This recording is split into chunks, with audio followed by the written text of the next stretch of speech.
မနေ့ကတော့အောင်ကြီး8ပါးနဲ့ပြည့်စုံတော်မူတဲ့မြတ်စွာဘုရားကိုပရိသတ်ကြီးရှ िख ိုးပြီးကြပါလားပါတယ်ဘုန်းကြီးကလည်းပလင်အောင်ငန်းကစဟောမှာဆိုတော့ဆိုကြည့်လိုက်စမ်းပါဇီနောအောင်လူတကာတို့ဤအထော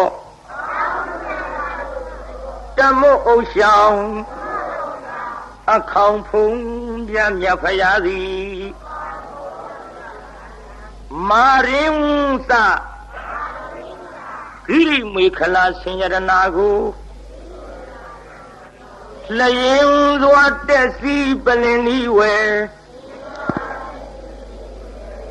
လေကြီးမိုးကြီးပြဘူးမိနှင့်မောင်ကြီးတရောင်ဒါလမ်းမကျွန်းပြခခွန်လျက်အချင်းသိတ္တပလင်မြတ်မှာအမြောင်ထလောစိတ်မြညိုလွင်ဘောရိပင်နှင့်ပလင်တော်ကထင်အရှားပင်သင်္ကာမဆိုင်ငါကပိုင်ဟုစွဲကိုင်းလက်နဲ့ရဲစင်မဲ့ဖြင့်အောက်ထဲဝုံရန်သောညာအောင်အတန်ဟစ်ကြွေးမရင်ကြည်သည်ရံဘေးတသိမ်းမာနမင်းကိုမနေ့ကဒီလိုဆိုပြီးအောင်ကြီး8ပါးနဲ့ပြည့်စုံတော်မူတဲ့ဘုရားကိုမာနအောင်မီကစပြီးရှင်းမခိုးခဲ့ဘူးလားပြိဿဒါကြောင့်မနေ့ကတော့ရှေ့ပိုင်းဝိပဿနာဟောမယ်လို့ကြီးညာတော့လည်းပဲဘုန်းကြီးဟောချိန်မရပါဘူးဒီဇတ်တော်ကိုမန္တလေးမြို့ပေါ်မှာ2ညတစ်ခါတလေ3ညဘုန်းကြီးဒီလိုဟောပါဒီနေ့တညတည်းနဲ့ပြီးအောင်ဟောမယ်ဆိုတော့အခုချိန်ကစပြီးဘုန်းကြီးဇတ်ထုတ်စဟောမယ်နောက်ပိုင်းဇက်ကွက်ထဲမှာအလျင်းသိရင်ဖြင့်ဉာဏ်စဉ်10ချက်ဘုန်းကြီးထည့်ဆွတ်ပြီးတော့ဟောသွားပါမယ်အခုမန္တကြီးကိုဘုရားအောင်တော်မူတော့တရားနဲ့3ခုနှစ်ကဆုံလာပြီဘုရားဟုနေဟိုပိဋကစေပိဋကကြီးဘာနေပါလိမ့်ဘုရားဟုနေဘုရားကိုယ်တော်မြတ်တရား3ခုကဆုံလာပြီဘုရားဟုနေဘုရားဖြစ်တော်မူတယ်လို့ဆိုဘယ်သူလာပါလိမ့်မာနပိဋကကြီးဘယ်သူလာတော့မာနဖယားလာပြီးတော့ပလင်လူဖယားလာပြီးတော့ပြိုင်တော့ပေါ့ဖယားတောင်းမှပြိုင်မဲ့လူရှိရင်တို့ပုထုဇဉ်လေးဆိုတာပရိသတ်ကြီးအချိန်ရှိတဲ့၍ပြိုင်လူရှိတယ်ဆိုတာတော့နားလည်ထားနော်မှန်လားပရိသတ်ကြီးဖယားတောင်းပြိုင်လူရှိရင်ငါတို့ပုထုဇဉ်တွေမှာမရှိဘူးလားပရိသတ်လာပြီပြိဿမာနဖယားလာပြိုင်အိုးသိတ္တထဟောဒီပလင်ကအမြန်ထားလို့ဒီပလင်5ပိုင်းနေဒီပလင်5ပိုင်းနေဖယားပလင်မောကအစင်းခိုင်းဖယားကိုယ်တော်မြတ်ပလင်မောကဆင်းရလားပြိဿကြီးမဆင်းပါဘူးဘုရားကိုယ်တော်မြတ်ပလင်မောကမဆင်းဘူးမာနကဖယားလာတိုက်ဒီပလင်သူပိုင်တဲ့ဟောဒီပလင်ကိုငါစောစောစီစီကနေပြီးတော့မှတ်ထားတယ်သိတ္တထာဒီပလင်မောကသင်အမြန်ဆင်းလို့သူမှတ်ထားတဲ့ပရိသတ်ဘောဓိဘောနဲ့ရွှေပလင်ကိုပရိသတ်ကြီးဘုန်းကြီးနဲ့မေးဦးမယ်ဒီဘောဓိပင်ကဖယားကြောင့်ပေါက်လာတာလားမာနကြောင့်ပေါက်လာတာ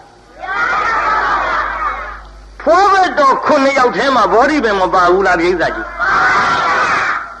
ပါတဲ့နောက်ကတလုံးကြီးဆိုးကြည့်သားမှလက်ချိုးပြီးတော့အာဘောကာယဆံရွှေကံဘယ်နှလုံးတော့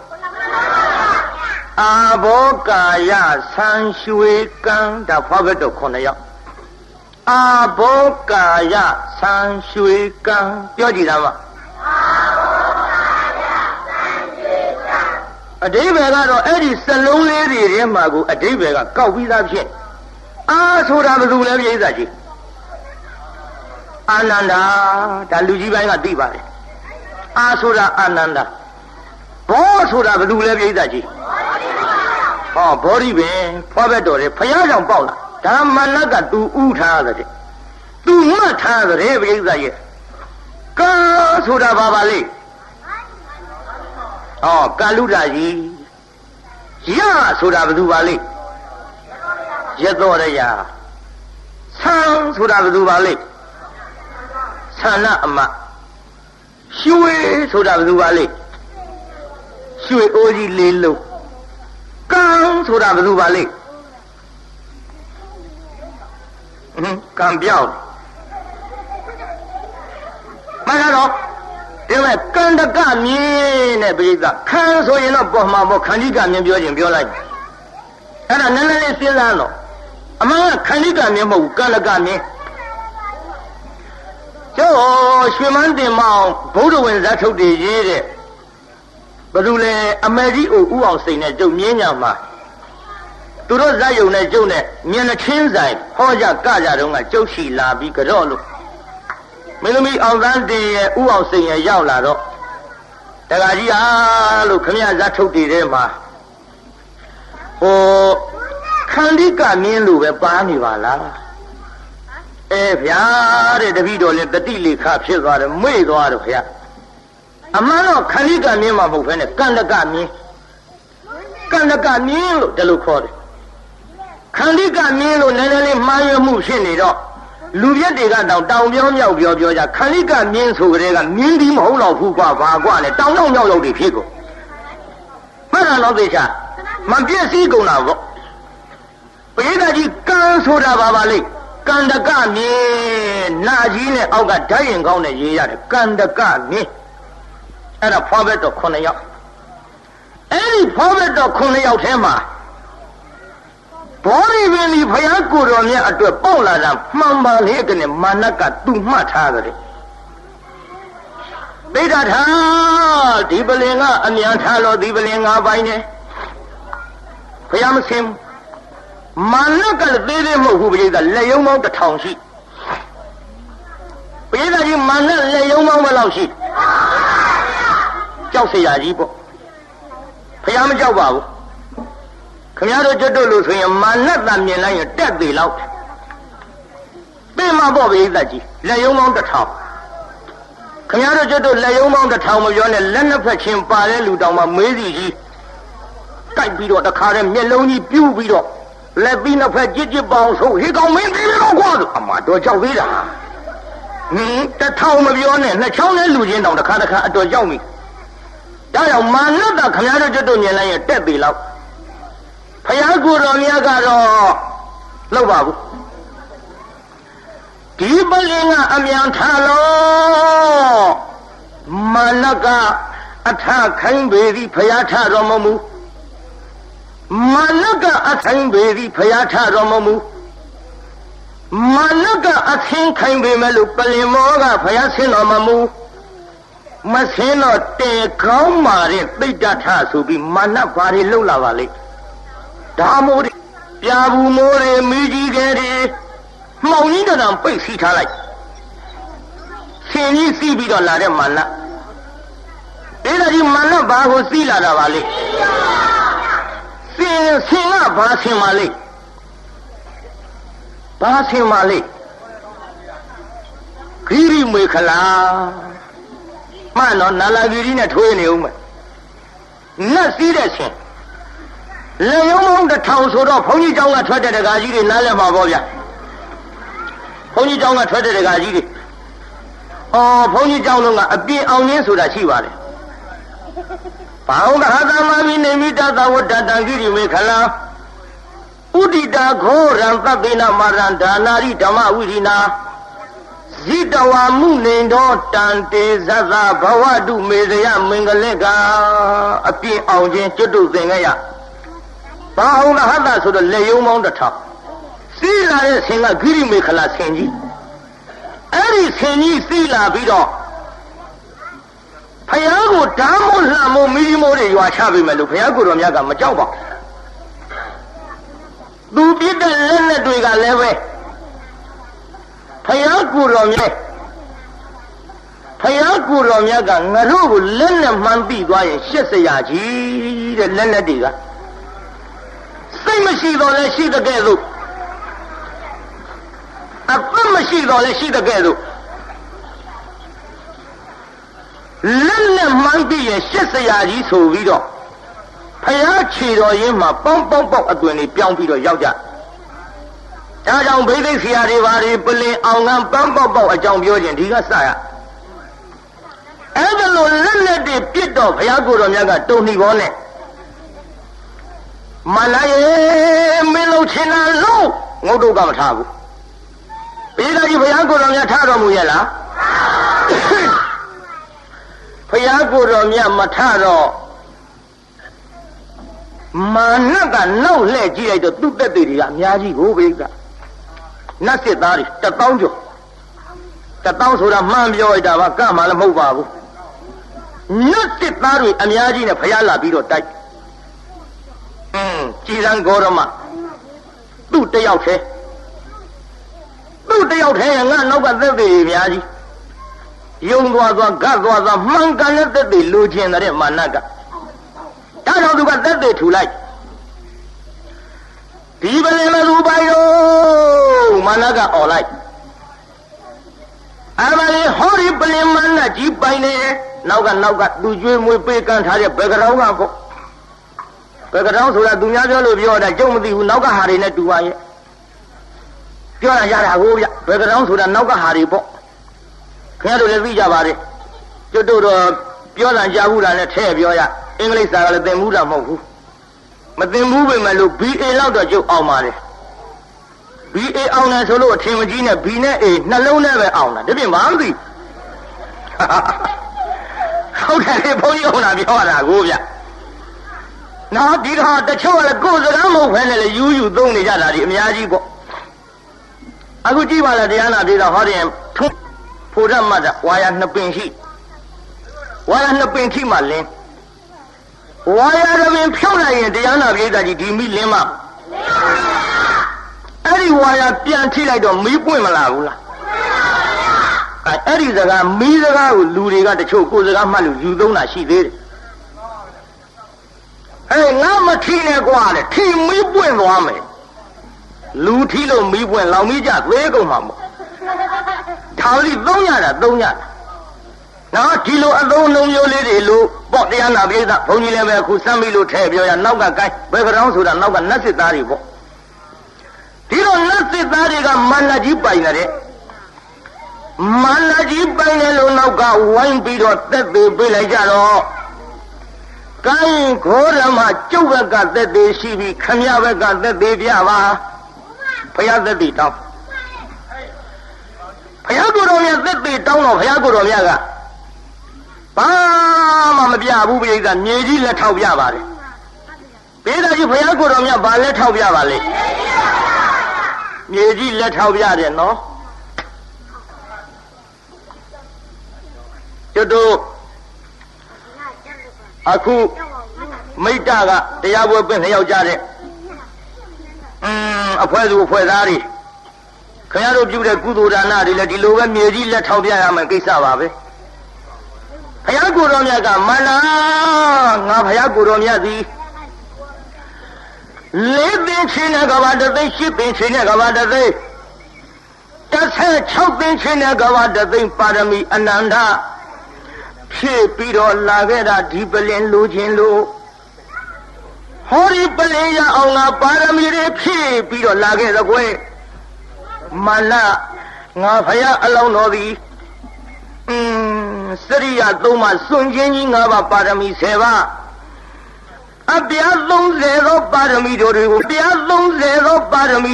ငါဖျားဖြစ်ပြီးတော့လာခဲ့တာဒီပလင်လိုခြင်းလို့စရိယ3ပါးဆိုတာတရားနာပရိသတ်ကြီးကျွတ်တို့လောကထစရိယညာတထစရိယဗုဒ္ဓထစရိယလူတိုင်းသိကြပါတယ် အဲ့ဒါမြန်မာလိုရှင်းရှင်းလေးပေါ်သွားအောင်ဆိုကြည်သံပြိတ္တနောက်ကလက်ချိုးပြီးတော့ဖယားဖြစ်အောင်လဲကျင့်တော်မူတယ်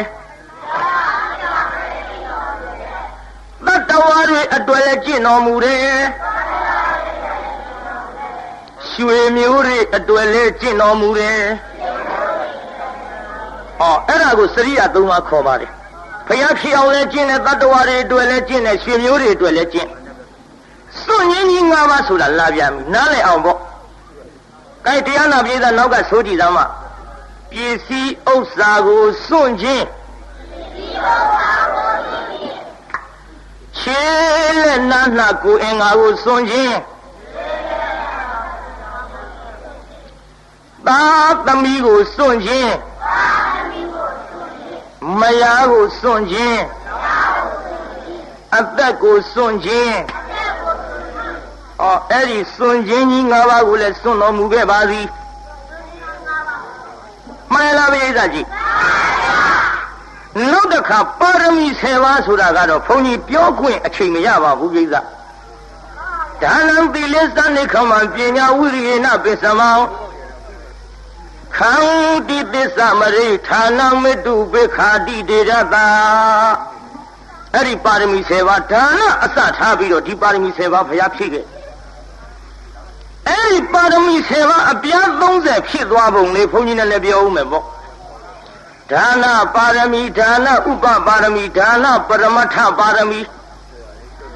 ဒါနပါရမီဆိုတာကတန်မြင်ညဘာဟိရပစ္စည်းဥစ္စာတွေကိုလှူတဲ့ဒါနပါရမီ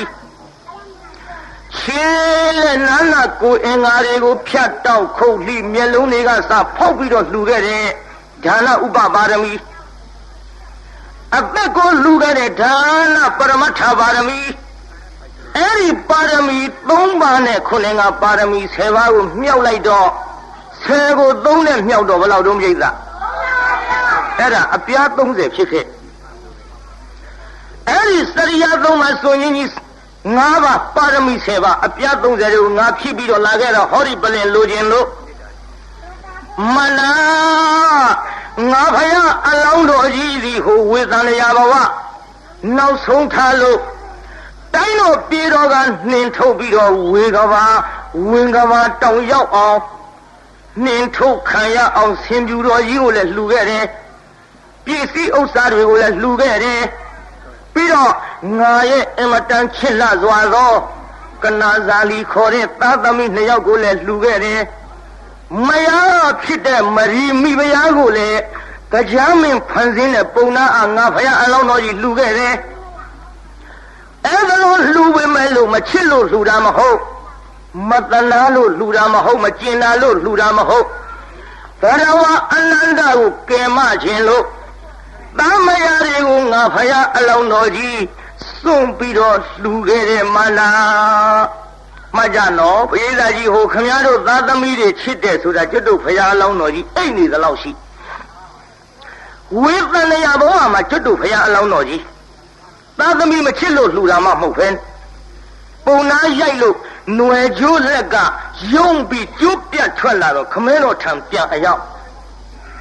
ဝလဲတော်လေးတွေသွေးစိမ့်နဲ့ကတ်နေတာမြင်လိုက်တော့သွေးအတိပြီးတဲ့မျက်ရည်ကြရှင်းရှင်းနေနေတဲ့သွေးမျက်ရည်တွေကြတယ်ဗျာခင်ဗျားတို့သားသမီးချစ်တယ်ဆိုတာကျွတ်တို့ဖယားလောင်းတော်ကြီးနဲ့ရှင်လို့မရပါရပါမလားဗျာကြီးခင်ဗျားတို့ခုသားသမီးရှိတဲ့မိဘတွေသားသမီးတွေကိုမချစ်ဘူးလားဗျာကြီးချစ်ပေမဲ့လို့သားသမီးတွေကြောင့်ကြတဲ့မျက်ရည်သွေးမျက်ရည်များဘယ်နှခါကြဘူးလို့ပါဘူးသွေးမျက်ရည်ကြလဲသေဖို့ရှိတာပါနော်ဒီရိုးရိုးမျက်ရည်တောင်အတော်ခံရဖယားအလောင်းတော်ကြီးဝေတန်လျာသည်သွေးအတိကြီးတဲ့မျက်ရည်တွေကြဒါလို့ချစ်တဲ့ကြားတွေကနေပြီးတော့သရဝအနန္တအတွက်ရက်ဆက်တီသားသမီးတွေကိုလှူခဲ့လို့သားသမီးနဲ့ဆင်ပြူတော်ကြီးအဲဒီလိုသားသမီးနဲ့ဆင်ပြူတော်ကြီးပစ္စည်းမယားတွေပါလှူခဲ့တော့ကအဲဒီရွှေကြရနဲ့ရေစက်ချပြီးတော့ငါပေးခဲ့တဲ့သက်သေးကဒီမှာကြည့်กว่าလို့ဖယားကိုတော်မြတ်ကမြေကြီးကသက်သေးထူပါပြီပြည်သားကြီးပါသက်သေးထူတော့မြေကြီးလက်ထောက်ပြ မြေကြီးလက်ထောက်ပြတော့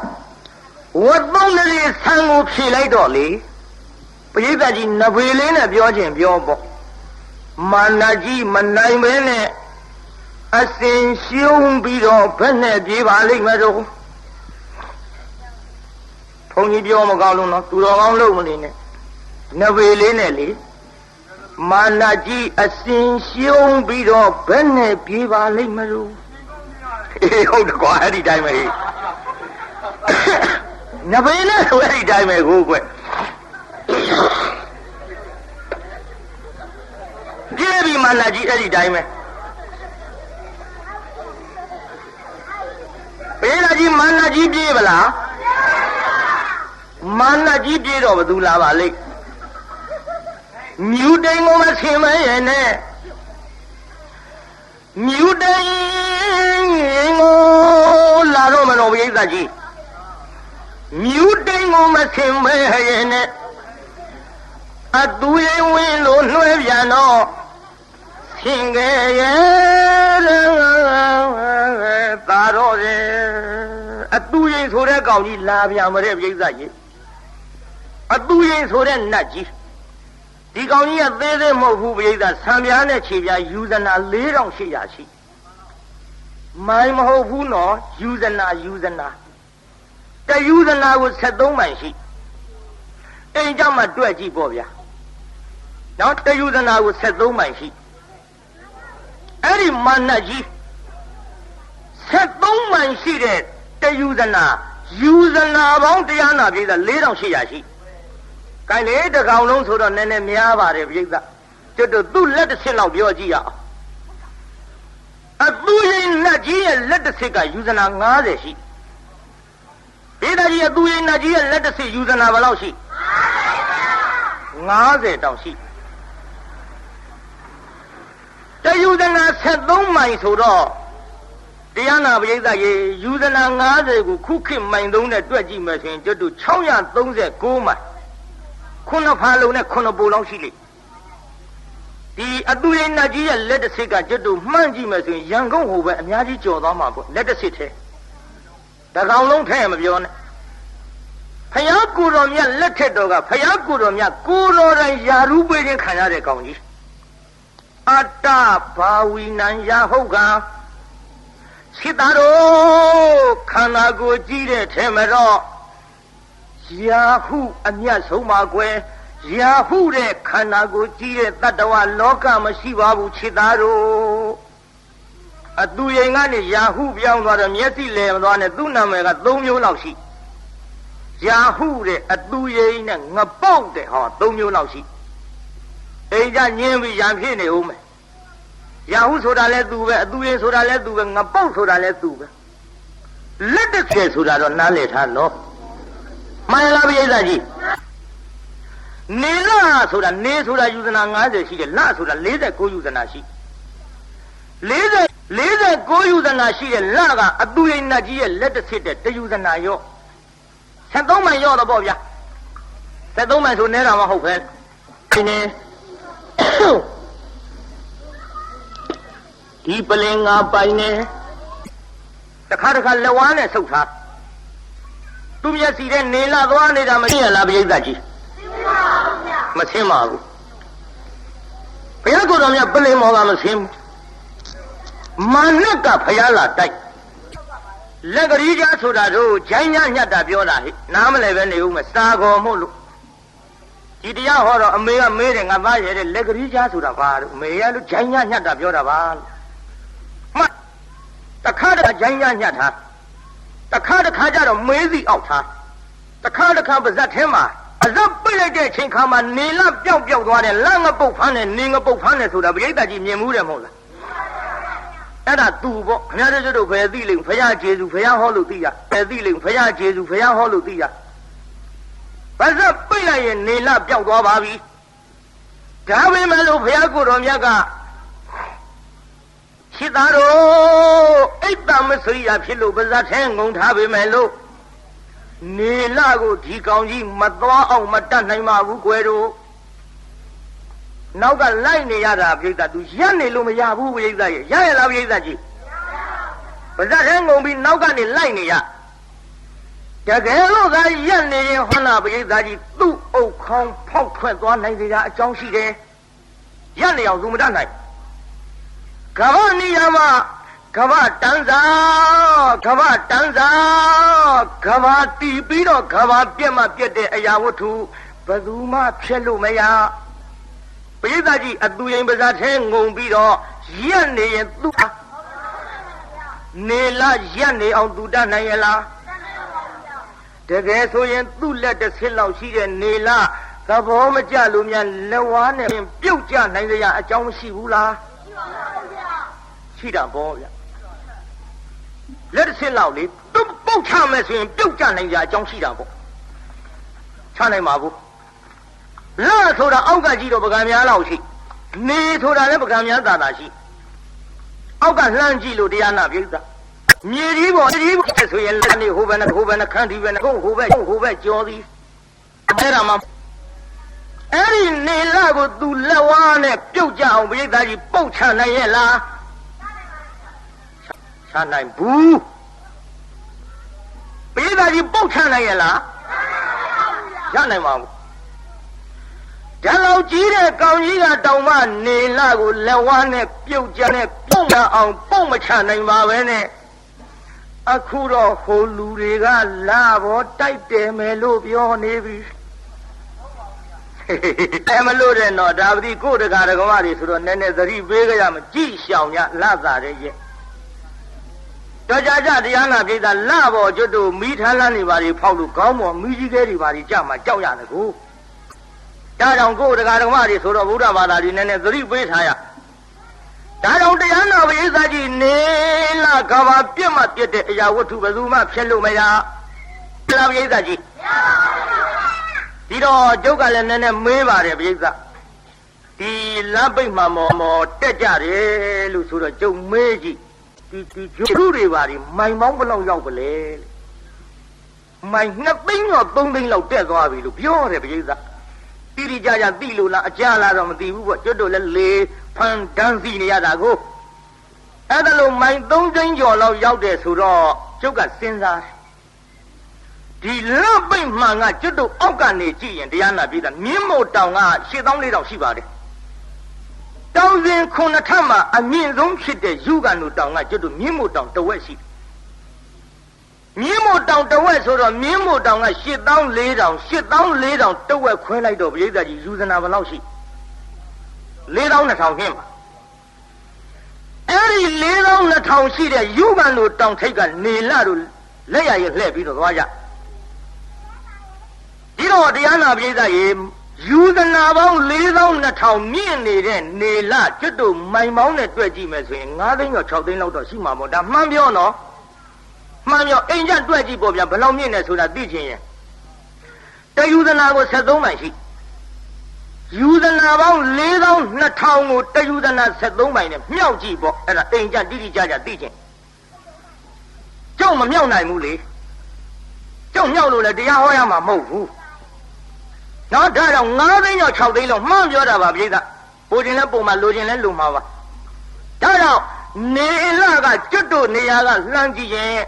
မိုင်ပေါင်း9သိန်းကျော်6သိန်းလောက်မြင့်ပါသည်ဂျိုရုက3သိန်းကျော်လောက်တက်ပြီဆိုတော့ကျုပ်ကစဉ်းစားတယ်အထက်ကကျော်သွားလောက်ပြီးထင်တယ်မှန်ကြီးရတာကိုဗျနော်ဒါကြောင့်တရားနာပရိသတ်ရေဒီမဲ့ဟိုကဘာဥစ္စာတွေကဖြစ်ပေါ်လာတဲ့နေလဘယ်သူမှဖြစ်လို့လည်းမရပါဘူးကပ္ပထိတိအရာမှလည်းပဲဒီလကပါပါတယ်ဒီတော့ကောင်းပြီလေနည်းနည်းလေးတရားနာပရိသတ်ပြောရအောင်ကဲကုသံကောနာကုံကသဗ္ဗဂေါရမဖယား5စုပွင့်တဲ့ဟောဒီကဘာကြီးမှာဖယား4စုပရိနိဗ္ဗာန်ဆံခဲ့ကြပါပြီစံပေမဲ့လို့နေလာကတော့ဒီအတိုင်းပဲပြိဿဆန်းနေဆန်းလာ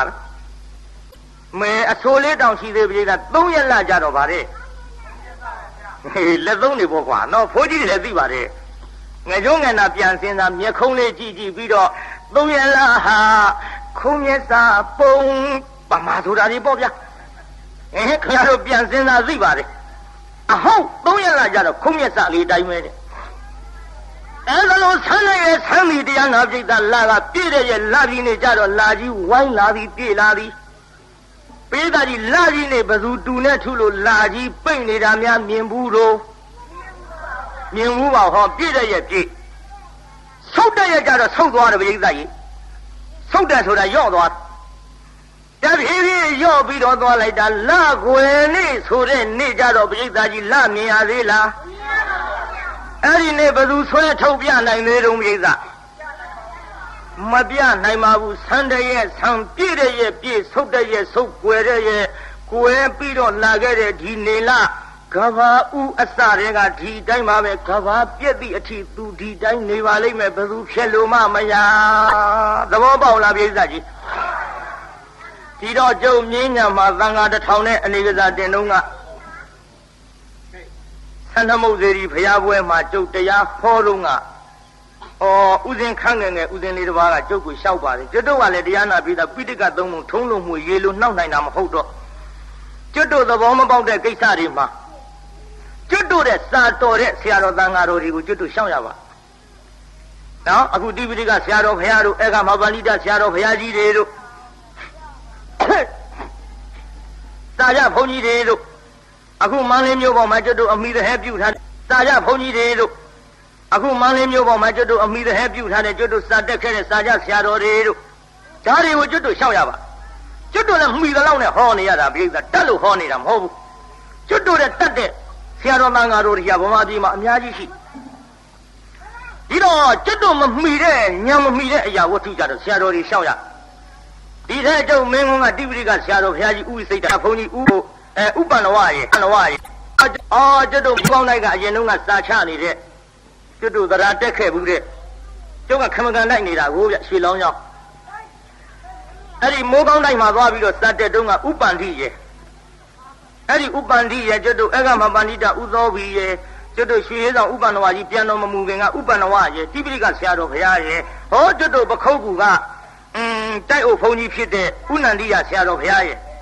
ဆရာတော်ကြီးတွေဆုံရတော့ကျုပ်ကအငယ်ဆုံးကလေးလေးလောက်ဖြစ်နေလို့ကျုပ်ကတိပိဋကဆရာတော်ဘုရားရှောက်မိဆရာတော်ဘုရားတော့ခုတပည့်တော်တို့ဘုန်းကြီးကျွတ်တို့ဥပန္နဝရေကျွတ်တို့မိုးကောင်းလိုက်ကအရင်တုန်းကစာချနေတဲ့ကျွတ်တို့သရာတက်ခဲ့ဘူးတဲ့ကျုပ်ကခမကန်လိုက်နေတာကိုဗျရွှေလောင်းကြောင်းအဲ့ဒီမိုးကောင်းတိုင်းမှာသွားပြီးတော့စတဲ့တုန်းကဥပန္တိရေအဲ့ဒီဥပန္တိရေကျွတ်တို့အေကမပန္တိတဥသောဘီရေကျွတ်တို့ရွှေရေးဆောင်ဥပန္နဝကြီးပြန်တော်မမူခင်ကဥပန္နဝရေတိပိဋကဆရာတော်ဘုရားရေဟောကျွတ်တို့ပခုတ်ကူကရှင်မရဘာကြီးရွယ်ချင်းနဲ့လုံနေတာတော့လို့ဒီလိုမေးတော့ဆရာတော်ဘုရားကြီးကလည်းရီကမောကနဲ့ကွယ်ငါလုံနေတာတော့တခြားမဟုတ်ပါဘူးဒီဘဝကမြန်သေရင်နတ်ပြည်နတ်သားလေးများဖြစ်မလားလို့ဟောဆရာတော်ဘုရားကြီးကဒီလိုအမိန့်ရှိလိုက်ဒီလိုအမိန့်ရှိတော့အဲ့ဒီကိုတော်ကမှားလိုက်လေဗျာမှားလိုက်လေဗျာအရှင်ဘုရားတို့ဖျားဆိုပြီးတော့ကိုးကွယ်နေလို့တပည့်တော်ဟာတင်ပလင်ငွေကြောက်ဆင်းသူကိုတော်ကြီးကိုဥသုံးညင်ချပြီးတော့ရှောက်ဖူးပါတယ်ဗျာတဲ့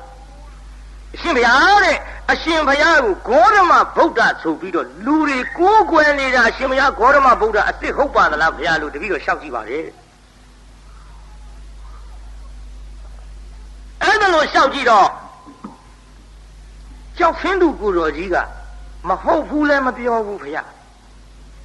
ဟုတ်တယ်လည်းမပြောဘူးဘုရားခေါင်းလည်းမငြိမ်ဘူးခေါင်းလည်းမညံ့ဘူးဘုရားအဲ့ဒါတပည့်တော်မကျေနပ်လို့ထလျှောက်တော့လေဒီတိုင်းပဲဘုရားမတုံမလှုပ်နောက်တော့တပည့်တော်စိတ်ထဲမှားလေသွားဘုရားဆိုပြီးတော့ကိုးကွယ်နေတဲ့လူတွေမှားလေသွားငါလည်းပဲအခုနှစ်ကြိမ်လျှောက်ကြည့်တယ်ကြောက်သင်းလူကိုတော်ဒီမတုံမလို့သုံးကြိမ်ထိအောင်လျှောက်လို့ရှိရင်တော့ဖြင့်ငါပါထိုမောတဲ့လူတွေတဲ့ရောမှားတော့မှာပဲဆိုပြီးတော့ဒီအသုံးနှုန်းမျိုးကိုသုံးလို့ဆရာတော်ဘုရားမတုံမလို့သုံးကြိမ်ထိအောင်လျှောက်လို့ရှိရင်တော့ဖြင့်ငါပါထိုမောတဲ့လူတွေတဲ့ရောမှားတော့မှာပဲဆိုပြီးတော့ဒီအသုံးနှုန်းမျိုးကိုသုံးလို့ဆရာတော်ဘုရားလို့တပည့်တော်တို့တော့လူငယ်တွေဖြစ်နေသည့်အတွက်ဘုရားသားတော်ယဟန်ဖြစ်နေတဲ့ယဟန်တော်ပါသူကယဟန်ပဲလားဗျယဟန်ပဲဖေယဟန်ပဲဆိုရင်ဥဇတိလားတဲ့ဖယားသားတော်ဖြစ်ပြီးသိက္ခာပုဒ်တွေထမ်းနေပါလေကနဲ့ဖယားသားတော်ယဟန်တစ်ပါးကဖ ဖယားကိုဒီလိုဒီအသုံးနှုံးမျိုးတွေကိုပြောတယ်ဆိုရင်တော့ဥဇတိလားတဲ့ထိုပုဂ္ဂိုလ်ရဲ့အပေါ်မှာဝေလဲမဝေပါမှာနဲ့ရှင်းလည်းမရှင်းရင်ပါနဲ့စဉ်းလည်းမစဉ်းစားပါနဲ့မျက်နှာချင်းလည်းမဆိုင်ရင်ပါနဲ့ဥဇတိအဲ့ဒီပုဂ္ဂိုလ်တန်မြင်ညမဟုတ်ဘူးဥဇတိလားရေတဲ့ဆရာဝန်ကောင်းကောင်းကြီးတွေနဲ့ဓမ္မန်နေပါရီရိုက်ပြီးတော့စမ်းသပ်ဖို့ကောင်းတယ်ဟောမှန်တော့ပညာရှိစကားကျုပ်စက်လင်းလို့ထည့်ပြောနေတာပညာရှိစကားကျုပ်စက်လင်းလို့ထည့်ပြောနေတာတိပိဋကဆရာတော်ဒီတိုင်းမရှိဘူးပါအဲ့တော့ကျုပ်ကရည်တာဗောပြေးတာရည်တော့ဥစိတ်တာကဥဇတိလဘာသဘောကြတာလို့နဲ့တပည့်တော်ရိပ်မိပါပြီခင်ဗျာလို့ဓမ္မနေပါလေရိုက်ပြီးဆရာဝန်ကောင်းကောင်းကြီးတွေနဲ့စမ်းသပ်ကြည့်ဖို့လိုတယ်ဆိုကြတဲ့ကိုကတရားနာပိဿအုံနောက်မကောင်းဘူးနှလုံးမကောင်းဘူးရှင်းတော့ပညာရှိမို့လို့ပြောမကောင်းလို့ယူနေတယ်လို့ဆိုလိုက်ချင်းပါပိဿဒါကြောင့်ကျွတ်တို့အဲ့ဒါလို့ညံမမီတဲ့ကိစ္စတွေမှာအင်မတန်ကျွမ်းကျင်တော်မူကြတဲ့ဆရာတော်တန်ဃာတော်ကြီးတွေစာကြဘုန်းကြီးတွေထားမှာကျွတ်တို့လည်းမင်းမြန်ယူရသမြဲပိဿဒါကြောင့်အဲ့ဒီတုန်းကဦးစင်းလေးတစ်ပါးကကျုပ်မေးတော့ကျုပ်ကလည်းကျုပ်သိသလောက်တော့ဖြေခဲ့ပါတယ်ပိဿအေးကွာလို့ညကြတော့ငါအတူရင်အဲ့ဒီကြမှာမင်းနှထောင်ပါလားလို့ငါသိသလောက်တော့ဟောသွားမှာပေါ့လို့ဒီလက်ပိတ်မှမောဂျိုရုတက်တယ်ဆိုတာလက်ပိတ်မှအကြောင်းကိုတပည့်တော်သိကျင်လို့တဲ့မင်းကဘာလို့သိကျင်လာတော့ဆိုတော့တပည့်တော်ဆုံးကအိမ်ကဒကမကြီးကလက်ပြီးတော့ဆုံးကအိမ်ကဒကမကြီးကလက်ပိတ်မှမောဂျိုရုတက်တာရောက်သလားလို့မေးနေတယ်အဲ့ဒါတပည့်တော်ခြာလပတ်လေသွားလို့တဲ့ဟောလွယ်ပါတယ်ကွာလို့အရှင်မရလွယ်နေတပည့်တော်ဖြင့်ဖျားတဲ့အုံနောက်ကိုကြိုက်သွားတာပဲမကြိုက်ပါနဲ့ကွာလို့ဒီလိုမေးပေါ်လို့သူ့ပြန်မေးရတယ်လက်ပိတ်မှမောဂျိုရုတက်တာရောက်သလားမေးတော့ဂျိုရုတက်တာရောက်သလားမေးခမရပြန်မေးလက်ပိတ်မှမောဂျိုရုတက်တာဒကမကြီးမြင်ဘူးသလားလို့မေးပေါ်လို့ဘူးဖြစ်မှာဗောဗျာအေးလေသူ့မင်းကလည်းဒီလိုပြန်ပြောပေါ်လို့လမ်းပိတ်မှမောဂျိုရုတက်တာဒကမကြီးလည်းမမြင်ဘူးကျုပ်လည်းမမြင်ဘူးမမြင်ဘူးတဲ့အကန့်ရင်ခမရဘာပြုမဲ့ကျုပ်မေးတုံးလို့ပြောပေါ်လို့ကျုပ်ကဒီတိုင်းပဲသူ့ပြောလိုက်ညကြငါထဲ့ပြောပါမယ်ကွာဆိုပြီးတော့ကျွတ်တို့သိတဲ့လောက်နဲ့ဒီလောက်ထိအောင်တော့ဖြင့်ဘုန်းကြီးတို့ဟောခဲ့ဘူးပါတယ်ပြိဿလမ်းပိတ်မှမောဂျိုရုတက်တယ်ဆိုတာမရောက်ဘူးရောက်တယ်ညင်းနေကြရလိုသလားပြိဿကြီးဟောကို့အလုတ်ကောဟုတ်ရလားပြိဿ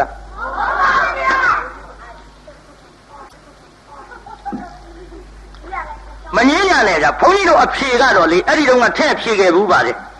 လမ်းပိတ်မှမောဂျိုရုတက်တာရောက်တယ်မရောက်ဘူးဟိုမင်းလို့ရှိရင်ဘုန်းကြီးတို့အဖြေပေါ့ကြက်ရင်လည်းယူသွားကြမရောက်ဘူးလည်းမပြောဘူးကျုပ်ကရောက်တယ်လည်းမပြောဘူးကျုပ်အဖြေကတော့ရောက်ရင်တော့ရောက်မှာပဲဒါပဲ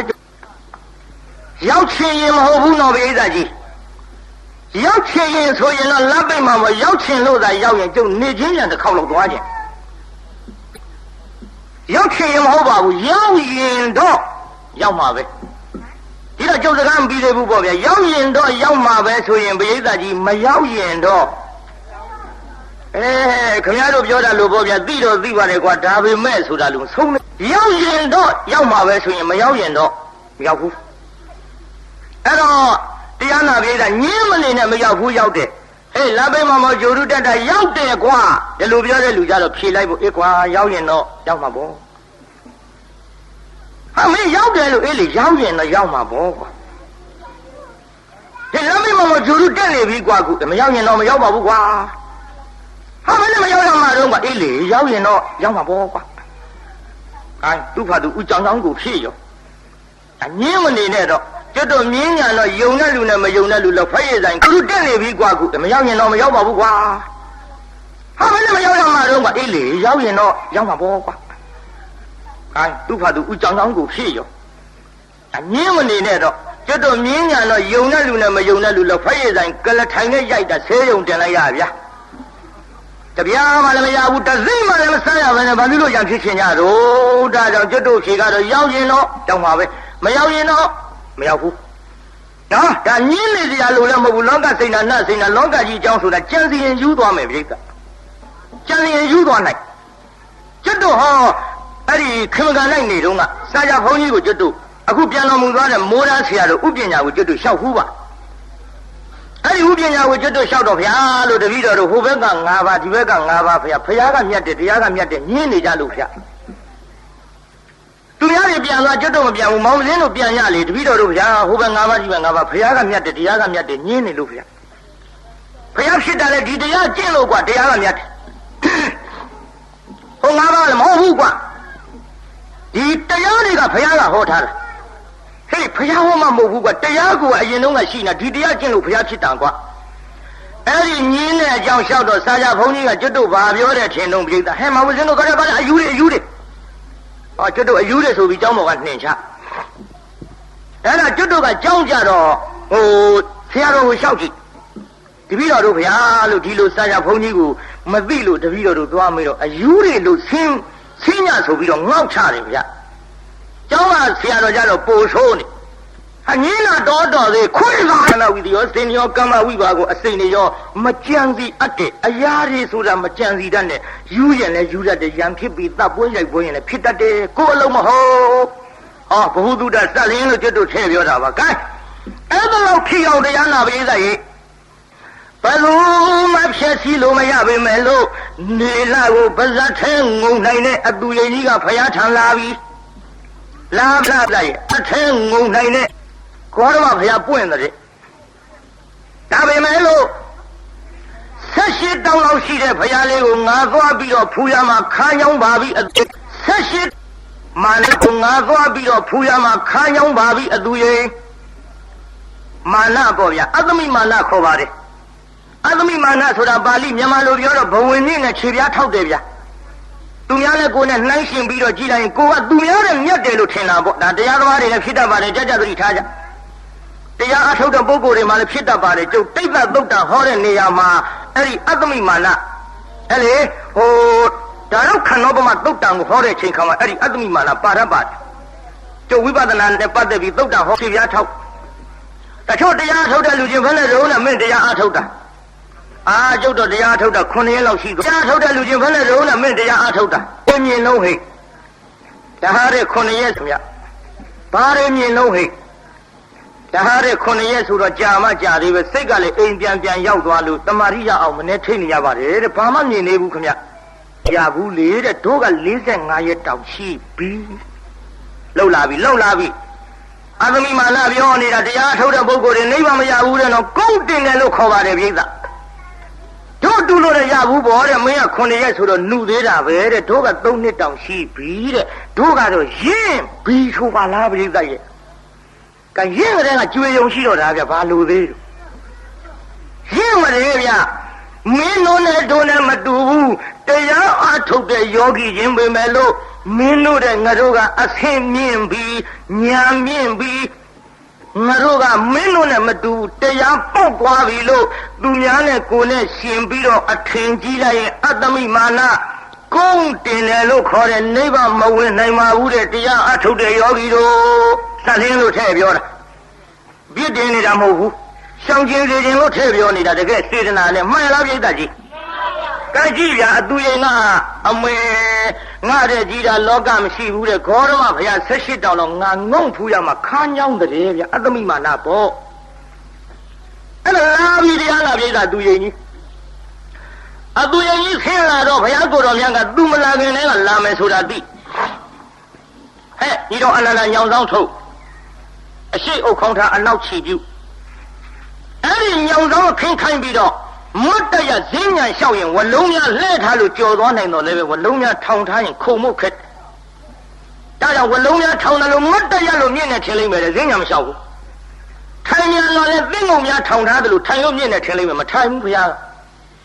အရှိအုပ်ခေါင်းထားအနောက်ချီပြုပြီးတော့ညောင်ဆောင်ပေါ်နှစ်ယောင်းတော်မူလိုက်လူလိုဆိုတုံးလုံးလဲအိတ်လိုက်တော့ပေါ့လား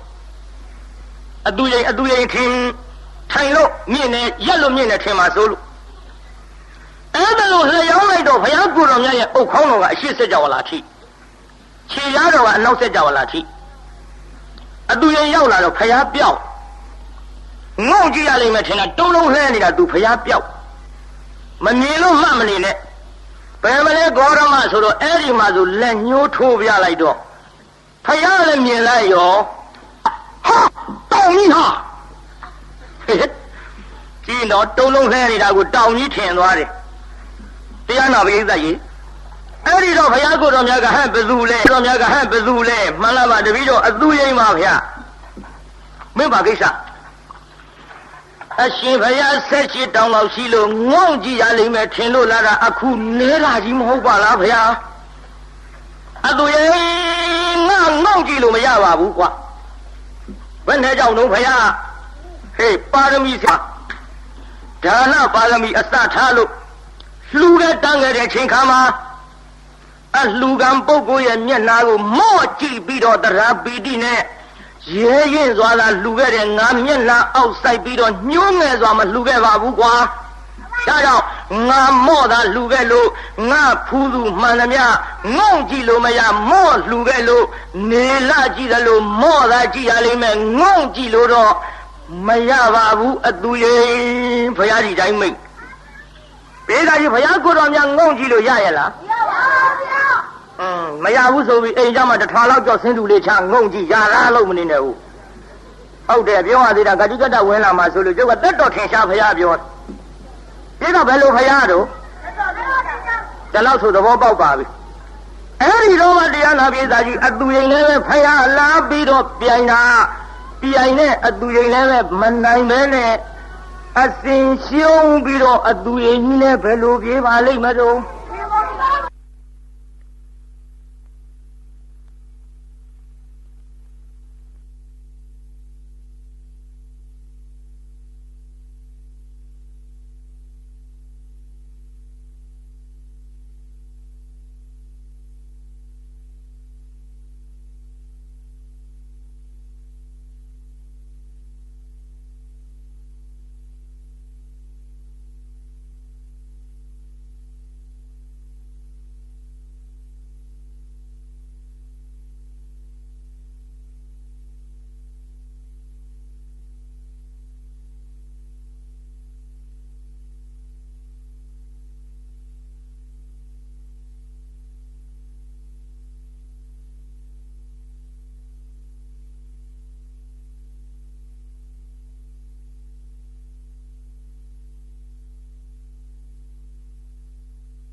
ရှောင်းကျင်စေခြင်းလို့ထည့်ပြောနေတာတကယ်စေတနာနဲ့မှန်လားပြိတ္တကြီး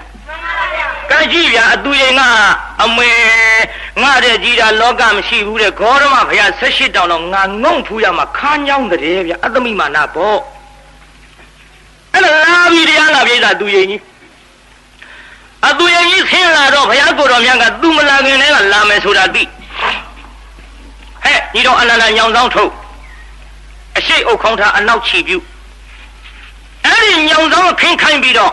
မတ်တရဈဉ္ညာလျှောက်ရင်ဝလုံးများလှဲထားလို့ကြော်သွားနိုင်တော့လည်းပဲဝလုံးများထောင်ထားရင်ခုံမှုခက်ဒါကြောင့်ဝလုံးများထောင်တယ်လို့မတ်တရလို့မြင့်နေထင်လိမ့်မယ်ဈဉ္ညာမလျှောက်ဘူးထိုင်ညာတော့လည်းသင်းငုံများထောင်ထားတယ်လို့ထိုင်လို့မြင့်နေထင်လိမ့်မယ်မထိုင်ဘူးဘုရားအရှိအုပ်ခေါင်းထားအနောက်ချီပြုတ်ပြီးတော့ဟောညောင်ဆောင်ပေါ်နှစ်ယောင်းတော်မူလိုက်လူလိုဆိုတုံးလုံးလဲအိတ်လိုက်တော့ပေါ့ဗျာအတူရင်ထင်ထိုင်လို့မြင့်နေရက်လို့မြင့်နေထင်မှာစိုးလို့အဲ့ဒါလို့လျောင်းလိုက်တော့ဘုရားကိုယ်တော်မြတ်ရဲ့အုတ်ခေါင်းတော်ကအရှိစက်ကြဝဠာထိခြေရားတော်ကအနောက်စက်ကြဝဠာထိအတူရင်ရောက်လာတော့ဘုရားပြောင်းငုံကြည့်ရလိမ့်မယ်ထင်တာတုံးလုံးလှဲနေတာသူဘုရားပြောင်း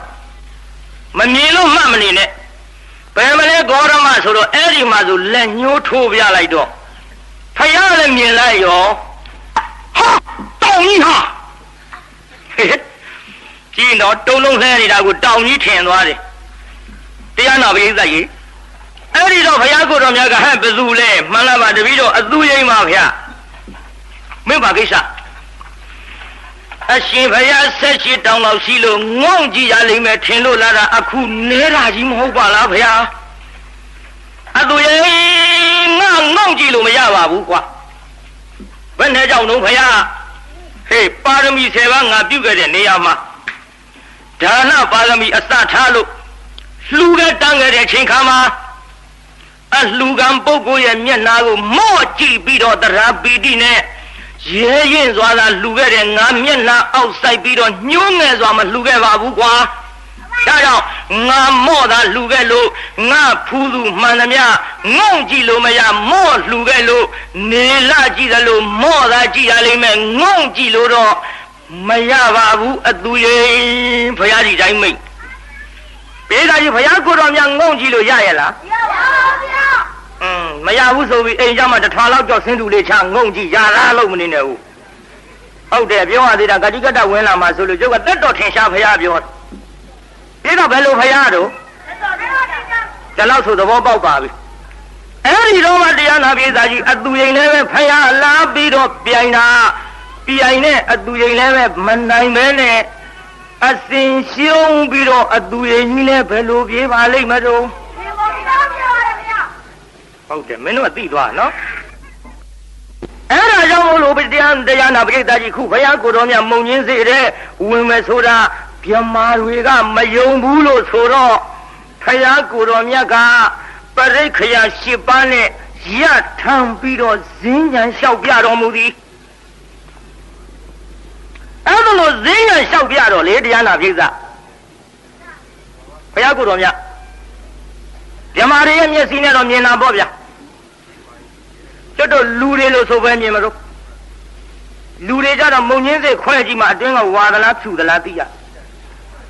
ဗျမာတို့ရဲ့မျက်စိနဲ့ကြည့်လိုက်တော့ဘုရားကိုယ်တော်မြတ်ဟေးသိတ္တထသေးသေးကလေးဖြစ်သွားပါဘောလားလို့ဗျမာတွေလာပြိုင်တာနိုင်မလားလို့အခုတော့ဘုရားလာပြိုင်တဲ့ဗျမာတွေမနိုင်တော့မှအစင်ရှုံးပြီးတော့ဗျမာတွေလည်းပဲနဲ့ပြေးပါလိမ့်မယ်တို့မင်းတို့ကတော့အာတွေ့နေတာကွာနော်နောက်တော့မှတ်ထားကွာမနိုင်လို့ပြေးတဲ့လူတွေအဲ့ဒီတိုင်းတော့မှတ်တော့ရိုးရိုးမဟုတ်ဘူးကွကိုင်းပြေးဖေးအရင်ထုံးတိုင်းပဲပြီးတော့တရားနာပရိသတ်ရေဘုန်းကြီးလည်းရှားရှည်တယ်တော့မအောင်မေးတဲ့ရှည်တော့ရှည်နေကြပဲ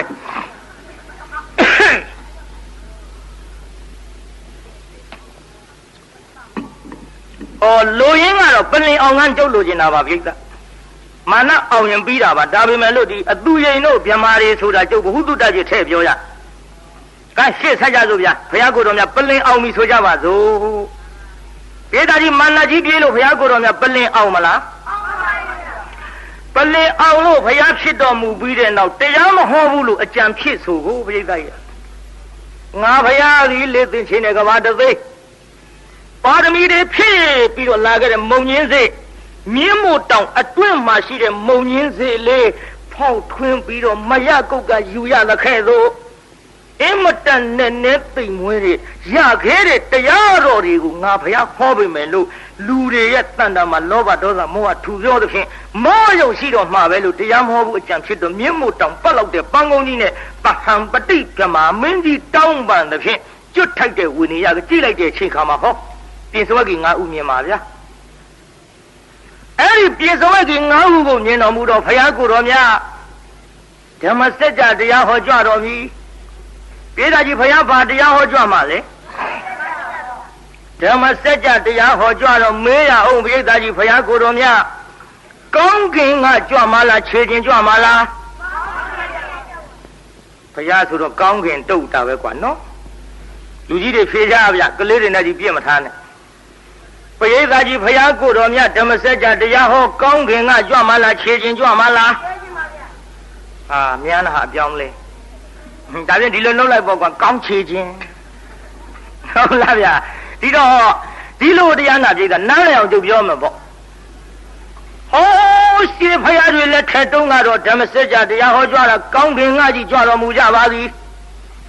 ကျွတ်တို့ဖရာကြတော့မှခြေချင်းကြွတော်မူသည်ကျွတ်တို့ဖရာကြမှာခြေချင်းကြွဂေါရမဖရာကြမှာမကြွနိုင်လို့လားဟုတ်ပါဘူးကြွနိုင်တာပေါ့ဖရာဖြစ်မှာတော့ဒါဖြင့်ဘာပြုလို့ခြေချင်းကြွမှာလဲကျွတ်ထိုက်တဲ့ဝိနည်းကိုမြင်လို့ပရိသတ်ကြီးဘာမြင်လို့ခြေချင်းကြွတာပါလဲဖရာတောင်ကောင်းဝင်ကကြွနိုင်ပါရဲ့နဲ့မကြွဘဲနဲ့တရားနာပြိဿကျွတ်ထိုက်တဲ့ပုဂ္ဂိုလ်မြင်ကဖယားတောင်ခြေချင်းကြွသေးတာကျွတ်တို့ဓမ္မကတိကဘယ်လိုပြင့်မှလိုက်မယ်ဆိုလို့တော်မလားပြိဿဟ ဖယားကိုတော်မြတ်တောင်မှခြေချင်းကြွတော်မူလားကျွတ်တို့ကလည်းပြင့်တယ်လို့လိုက်ရမှာပေါ့ဒါကြောင့်ခုကျုပ်ဟောနေပါတယ်တရားနာကိစ္စတရားဟောလာတာ15နှစ်ရှိပြီကျင်းနဲ့မလိုက်စရံနဲ့မလိုက်ပြင့်တဲ့ပုဂ္ဂိုလ်ရှိရင်10အိမ်15အိမ်ရှိတဲ့တောရွာလေးတွေကစကျုပ်ပင်မခံလိုက်ဟောနေပါတယ်ဒီလိုဟောနေလို့တရားကိုမဟောရမနေနိုင်လို့ဒီကိုတော့ဈေးပေါ်ပေါ်နဲ့ငန်းငန်းတဲ့လိုက်နေတယ်တော့ကျုပ်ပေါ်ထင်လွဲပါနဲ့ကျုပ်စေတနာကိုစော်ကားလို့တော့မရဘူးကျုပ်အခုတရားဟောနေတဲ့တရားနာကိစ္စပုဂ္ဂိုလ်တိုင်းကျုပ်တရားကိုနားနိုင်လို့ကျုပ်တရားမှမနာပဲဟောနေပါတယ်တစ်နှစ်လုံးလုံးမနာပဲနဲ့ဟောနေတဲ့တရားနာကိစ္စလူတိုင်းနားနိုင်ပါတယ်ကျုပ်တရားကံကျွတ်တို့ကတရားပူဇော်မဲ့ပုဂ္ဂိုလ်200ဆိုးနေမယ်ဘယ်ပြင့်နိုင်တော့မန္တလေးမြို့ပေါ်ကစကိုင်းကျုပ်ကားနဲ့လာပင်ကားနဲ့ပြန်ဖို့ဆိုရင်ကားမရှိတဲ့လူကျုပ်ပြင့်နိုင်ကားမရှိတဲ့လူမပြင့်နိုင်ဘူးတရားနာကိစ္စနော်ဒါကြောင့်မို့လို့အားလုံးတရားနာကိစ္စရေအခုတရားတော်မတွေအားတရားပြတဲ့ချိန်ခါမှာပုဂ္ဂိုလ်တိုင်းနားနိုင်လို့ကျုပ်ပြင့်နိုင်တာပါတရားနာကိစ္စတရားပွဲရက်မနာပဲဟောရတာပါတရားကောင်းလို့တော့ကျုပ်ပေါ်တွက်လို့မရပါဒါကြောင့်နာခြင်းသူရှိကဟောပြင့်နိုင်ရမယ်ဒါလို့လှဲ့ဟောနေဘုရားရွှေမျက်နှာတော်ကြီးကြည်ပြီးတော့ကျွတ်တို့လည်းတတ်နိုင်တဲ့လောက်နဲ့တရားတော်မတွေထံမှာအသိပေးရပါဘုရားကိုယ်တော်မြတ်ခြေချင်းကြွပြီခြေချင်းကြွတော့လမ်းမှာတရားနာပရိသတ်ရေဗုဒ္ဓဂါယာနဲ့ခရာတိကအကြပေါ့ဗျာဘလို့တွေ့တုံးဆိုတော့ကျွတ်တို့တက္ကရုံဥပကကြီးတွေ့ပါဘေးလာကြီးဘလို့တွေ့တော့တက္ကရုံဥပကကြီးဆိုတော့ဒိဋ္ဌိခိုင်းနေတာပေါ့နေမှာပေါ့မခလိကောသာလာတို့ပုဒ္ဒနာကသဗ္ဗတို့ပကုရကိစ္ဆာယနာတို့သိသိတို့ဆိုတာတွေကြားဘူးသားနဲ့အဲ့ဒီခိုင်းတွေကနေမှာပေါ့ဒိဋ္ဌိကလည်းသူတို့ရာဇဝင်ပြောရရည်စရာကြီးပြိဿမြင်မလားဟောကျွတ်တို့မခလိကောသာလာဆိုတဲ့ကောင်ကြီးကြည့်မှာပေါ့စီအိုကြီးထမ်းလို့တထေးလို့တဲ့လူကဟဲ့လဲမယ်နော်ခလုတ်တိုက်မယ်နော်ကွဲမယ်နော်နဲ့ပြောရင်ခလုတ်တိုက်လဲတော့စီအိုကြီးကွဲပါဇက်မှမပိတ်သေးဘူးကွဲရမလားလို့တရားနာကိစ္စတထေးလို့တဲ့လူကရိုက်မလို့လှမ်းဆွဲလိုက်တာလူမမိဘူးပစိုးမိတော့ပစိုးကြီးထားပစ်ခဲ့ပြီးကွင်းလုံးကျွတ်လူကြီးထွက်ပြေးအဲ့ဒါတောထဲရောက်တော့လှဲလန်းလည်းပဲခြုံထဲဝင်ပြီးတော့ပစိုးမပါလို့ပုံနေတာကိုဗျရှက်လို့အဲ့ဒီပစိုးမပါလို့ရှက်လို့ပုံနေတဲ့ကောင်ကြီးကိုလှဲသား900ကအကျင့်ခေါင်းမာတဲ့ဖယားဆိုပြီးအိမ်ပွင့်သွား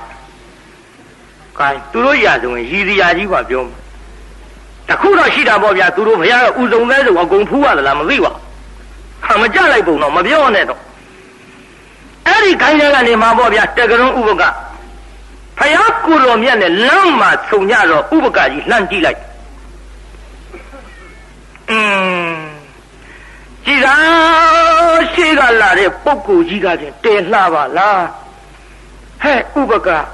မင်းလေဟောဒီလောကကြီးတလောက်လှတဲ့ပုဂ္ဂိုလ်မင်းတခါမှမကြုံဘူးပါလားကွယ်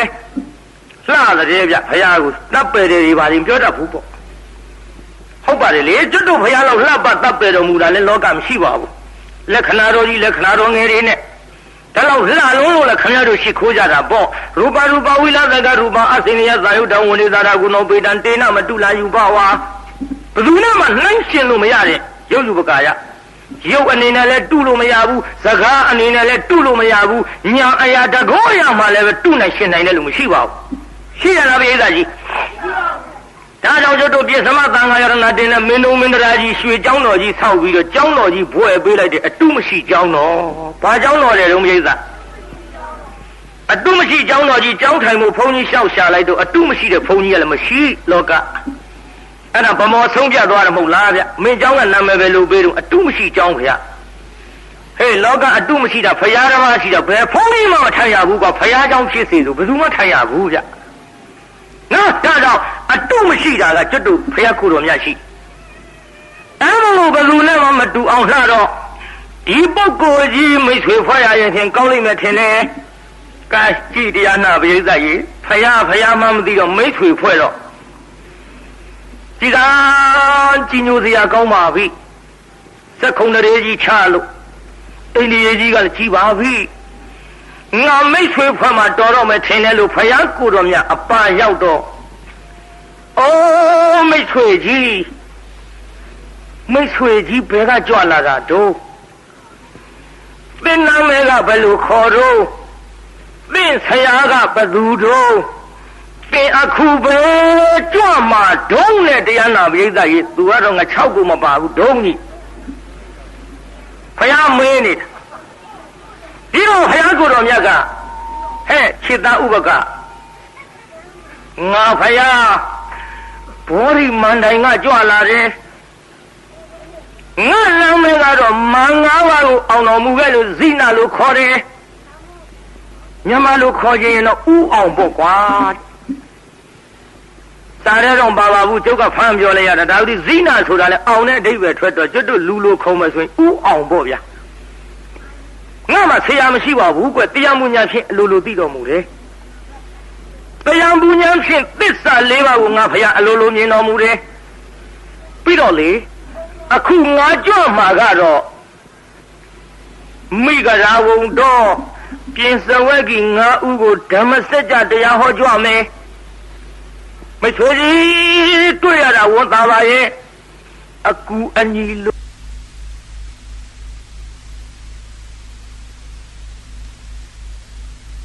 ဘုရားဘာအကူအညီပေးနိုင်မယ်ဆိုတာတော့ကျုပ်မသိဘူးပေါ့ဗျာမချိုးကြီးကျွန်ုပ်နာမည်လည်းမှတ်ထားပါဥပကလို့ခေါ်တယ်ဘုရားကိုယ်တော်မြတ်ကသူ့သိလို့မှခြီးခြင်းကြွလာတာသိပြီးသားသူကခုမှနာမည်တွေပါရညာထုတ်ပြောလို့ကျွန်တော်အကူကြီးလိုတဲ့ချိန်ခါမှလည်းမိတ်ဆွေကြီးကိုအကူကြီးတောင်းမရစေမိတ်ဆွေကြီးရဲ့ရုပ်ရည်ကဓမ္မဂတိကဆိုတာဟုတ်တန်ကောင်းရဲ့မိတ်ဆွေကြီးကြွပေတော့လို့ဖယားကိုယ်တော်မြတ်ဓမ္မရဲ့တရားမင်းသခင်တွေ့တာကိုတရားဟောပါမလျှောက်ဖဲနဲ့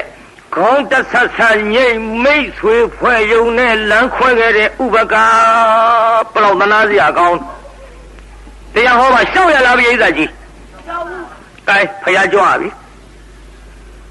ဖယားကိုယ်တော်မြတ်ကလည်းဓမ္မစကြာတရားဟောကြွဥပကာကြီးကဘယ်ရောက်တုံဆိုတော့ဝင်ကသနဘုတ်သန္တာမိမုတ်ဆိုးကြီးထံရောက်သန္တာမိမုတ်ဆိုးကြီးကသူ့ကြောင်းဆောက်ကိုးကွယ်ထားမုတ်ဆိုးကြီးမှလည်းသမီးလေးတစ်ယောက်ရှိသမီးလေးရဲ့နာမည်ကစာပါတဲ့ပြိဿနာမည်ရင်းလေးတော့မှတ်ထားဖို့စာပါလို့ခေါ်ပါတယ်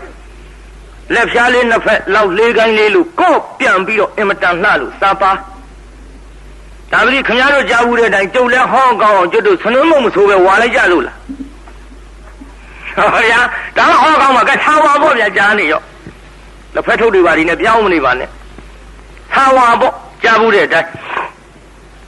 အဲ့လိုလို့ကြောင်းဆောက်ကိုးကွယ်ထားတော့မုတ်ဆိုးကြီးကဟဲ့သမီးဒီနေ့ကိုတော်ကြီးကြွလာရင်ဆုံးပြူးဆိုင်လောင်းတော့ဖေခရီးဝေးသွားစရာရှိသမီးလေးမှားထားခဲ့ပြီးမုတ်ဆိုးခရီးထွက်သွားမုတ်ဆိုးခရီးထွက်သွားတော့ဥပကကြီးသပိတ်ပိုက်ပြီးဆောင်းကန်ကြွလာပြီပြိဿဥပကကြီးကြွလာတော့နေရာခင်းပေးပြီးဆာဝါကတဏ္ဍခမ်းပန်းမှလိမ့်ပြီးဆောင်းလောင်းမှုထွက်လာတယ်ကိုဗျတဏ္ဍခမ်းပန်းမှလိမ့်ပြီးထွက်လာတဲ့ဆာဝါလဲမြင်လိုက်ရရော60ကျော်ဥပကကြီးမျက်တောင်မခတ်ဘူးဒေသကြီး60ကျော်ကြီးမျက်တောင်ခတ်သေးလားနှုတ်ခမ်းမွေးကြီးတွေသတိထားနော်အသက်ကြီးပဲဒီကျွတ်တို့ဒီအသက်ကသာကြီးတကူဗျဒါပါပဲရှေ့ပြောပါဘူးကြီးကမျက်တောင်မခတ်ဘူးပြိဿရဲ့ဟေးဆာဝါဟေးမေအစကငါတလောက်လှတယ်မထင်ဘူးအခုတင်းလှပါလားတလောက်လှတဲ့ဆာဝါကလေးကိုမှမရရင်ဥပကမင်းပေးရလိမ့်မထင်နဲ့ကွယ်သွင်းလန်းသွားပြီ60ကျော်ကြီးဆုံးလည်းမစနိုင်ဘူးသပိတ်ဖြောင်းဖြောင်းအကန့်မခံနိုင်ဘူးကိုင်သပိတ်ကြီးထမ်းပွေပြီးပြန်လာရောတရားနာပြိဿတလန်းလုံးဝါလာတာတော့ပြိဿတလန်းလုံးဝါလာတာကြောက်ရောက်လဲဝါတော့ညောင်ဆောင်ခြေရင်သပိတ်ကြီးချပြီးညောင်ဆောင်ပေါ်အာရမောက်တတွတ်တွတ်နဲ့ဘေးကကြာစိတ်ပရိစိတ်တွေအောင်းမိမှာ तू ကတော့ဘယ်ဟုတ်မလဲဗျာသာဝါဘယ်စိတ်ပရိမှမစိတ်ဘူးသာဝါစိတ်အတော်ဒုက္ခဖြစ်နေပြီ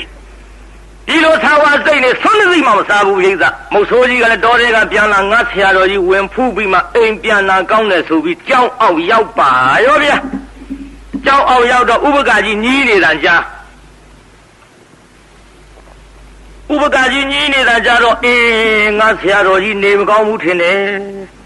တဲ့မေအောင်မကျောင်းပေါ်ရောက်တော့ညောင်ဆောင်ခြေရင်းကသပိတ်ဖွင့်ကြည့်လိုက်ဟာဆုံးနေလေတစီမှမစားပါလားတော်နေမကောင်းတာနဲ့တူရဲ့အတော်နေမကောင်းတာနဲ့တူရဲ့လို့ခြေရင်းကြနာနာဒူးတုတ်ထိုင်းလို့ခြေတော်ကလေးကိုင်းပြီးတော့ကမှအရှင်မရဟေးမင်းမသူလဲကွာတပည့်တော်မဟုတ်ဆိုးဗျာဘာကိစ္စအိုးကိုဆရာရှင်မြတ်လည်းတော့ဖူးပြီးမှအိမ်ကိုပြန်မယ်ဆိုပြီးအရှင်မရကြော်ရင်ဝင်လာတာရှင်မရနေမကောင်းဘူးထင်တယ်ဗျာအေးငါနေမကောင်းဘူးကွာရှင်မရနေမကောင်းရင်ရှင်မရယောဂတပည့်တော်ပြောပြရှင်မရတပည့်တော်ကုမယ်ဗျာမဟုတ်ဆိုးပြန်တော့ငါယောဂမင်းကုလို့မရဘူးအေးကပြန်တော့ကွယ်မဟုတ်တာဗျာအနာတိဆေးရှိရမှာပေါ့ဗျာတပည့်တော်ကုမယ်ဗျာမကုနဲ့မင်းကုလို့မရဘူးငါယောဂကသေမဲ့ယောဂလူငယ်တွေမှကြဟိဒီယောဂမျိုးကသေမဲ့ယောဂဆိုပါလားကွယ်မဟုတ်တာဗျာအရှင်မယားတပည့်တော်ကတော့ဆုံးဖုံပေးပြီးမှကျိန်းနေတဲ့မှတ်တာခုဆုံးနေလေတစိမှမစားအချင်းလုံးလို့သိုးကုန်ပြီဗျာကွယ်ငါဖိုက်ကြီးကဆုံးမစားပဲနဲ့အလိုလိုပြေးနေလို့မကြတော့လူငယ်တွေဒီယောဂမျိုးကမစားပဲဗိုက်ပြေးတဲ့ယောဂကိုကွယ်တခုတော့ရှိတာပေါ့ကွာဆန်9ချက်10ချက်တုန်းကမြန်ဒီယောဂမျိုးဖြစ်အကုန်တော့သက်သာတာဟဲ့တို့ကတစ်ဖက်တစ်လမ်းကသက်သာတဲ့နည်းတော့တွေ့ရတာပေါ့ကွာကြည့်ငါယောဂကသေမဲ့ယောဂမစားပဲနဲ့ဗိုက်ပြေးနေတာကွယ်အရှင်မယားကျိန်းနေတာမှတ်လို့ကွာမျက်လုံးမိတ်ပြီးအိတ်တော့အိတ်တာပဲကွာဒါကြီးကမျက်စိတွေကမထွက်လို့ဘာကြီးတော့မရအဲ့ဒါကြီးပဲကွာသမီးဆိုတော့လေအဲ့ဒါကြီးနဲ့ဆုံးသတ်ရရှင်မယားတပည့်တော်ကပြောပါဗျာအရှင်မယားနေကောင်းမယ်ဆိုရင်တပည့်တော်ကုကျင်တယ်ဗျာမင်းကုလို့မရဘူးထင်တယ်ကွဲမုတ်ဆိုပြန်တော့မဟုတ်ဘူးတပည့်တော်ဆရာတပည့်မို့လို့တနာလဲတနာပါရဲ့အရှင်မယားယောဂပြောင်းမယ်ဆိုရင်တပည့်တော်အသက်ကလွဲရင်အကုန်လှူပါမယ်ဗျာပြောလိုက်ရောဗျာမစင်မစားနဲ့ဒီကမုတ်ဆိုးစဉ်းစားရဲ့လားမသိလို့ပေါ့သိစဉ်းစားမှာပေါ့အခုမသိတော့အသက်ကလွဲအကုန်လှူပါမယ်ဖယားလို့လဲပြောလိုက်ရောလူမမာကြီးငုတ်တုတ်ဖြစ်လက်ချိုးအတွက်သာဝါကသူ့အသက်လားမဟုတ်သူ့သက်ကသာဝါလားမဟုတ်ရေးချမဟုတ်ပေါ်လာပြီသာဝါကသူ့အသက်မဟုတ်သူ့အသက်ကသာဝါမဟုတ်အနုလုံပတိလုံအပြန်မြန်တွက်ကြည့်လိုက်တော့ရည်ရွယ်ချက်ကလေးလဲပါရောငုတ်တုတ်ဖြစ်တာပေါ့ဗျာဟေးမဟုတ်ဆိုဘုရားမင်းအသက်ကလွယ်အကုန်လူမယ်ဆိုတာတကယ်ပြောတာလားအမေထထငေါငေါအသက်ကြီးပြီဒါမျိုးကြလောတာဒုက္ခမွေးကြီးတွေဟာထန်တော့ရှင်ရအသက်ကလွယ်အကုန်လူပါမယ်ဗျာအေးမင်းအသက်ကလွယ်အကုန်လူမယ်ဆိုတော့ပြောရတော့မှာပေါ့ကွာဒီလိုကွမင်းမရှိတော့ငါအိမ်ဆုံးကန်ကြွသွားတော့မင်းသမီးလေးဆာဝါပြောပါတယ်ဘာတော့ဗျာဒီကောင်မလေးဆုံးမလောက်ဘူးလားအိမ်ရတပည့်တော့ရိုက်မင်းငါတကားဆုံးအောင်နားထောင်ဦးကွာကဲအမိရှိပါဗျာဒီလိုကွမင်းသမီးလေးတဏ္ဍခမ်းပန်းမနေလိမ့်ထွက်လာတော့အိုးအရှင်မယားနဲ့တပည့်တော်သမီးဖီလိမ့်လှပါပြုကင်သိဝါဒနာပါတာဗျာမသိရှာဘူးတော့မဟုတ်ဆိုးပဲချိန်ကြမှာပစုံမျက်လုံးဖြစ်မယ်မသိဘူး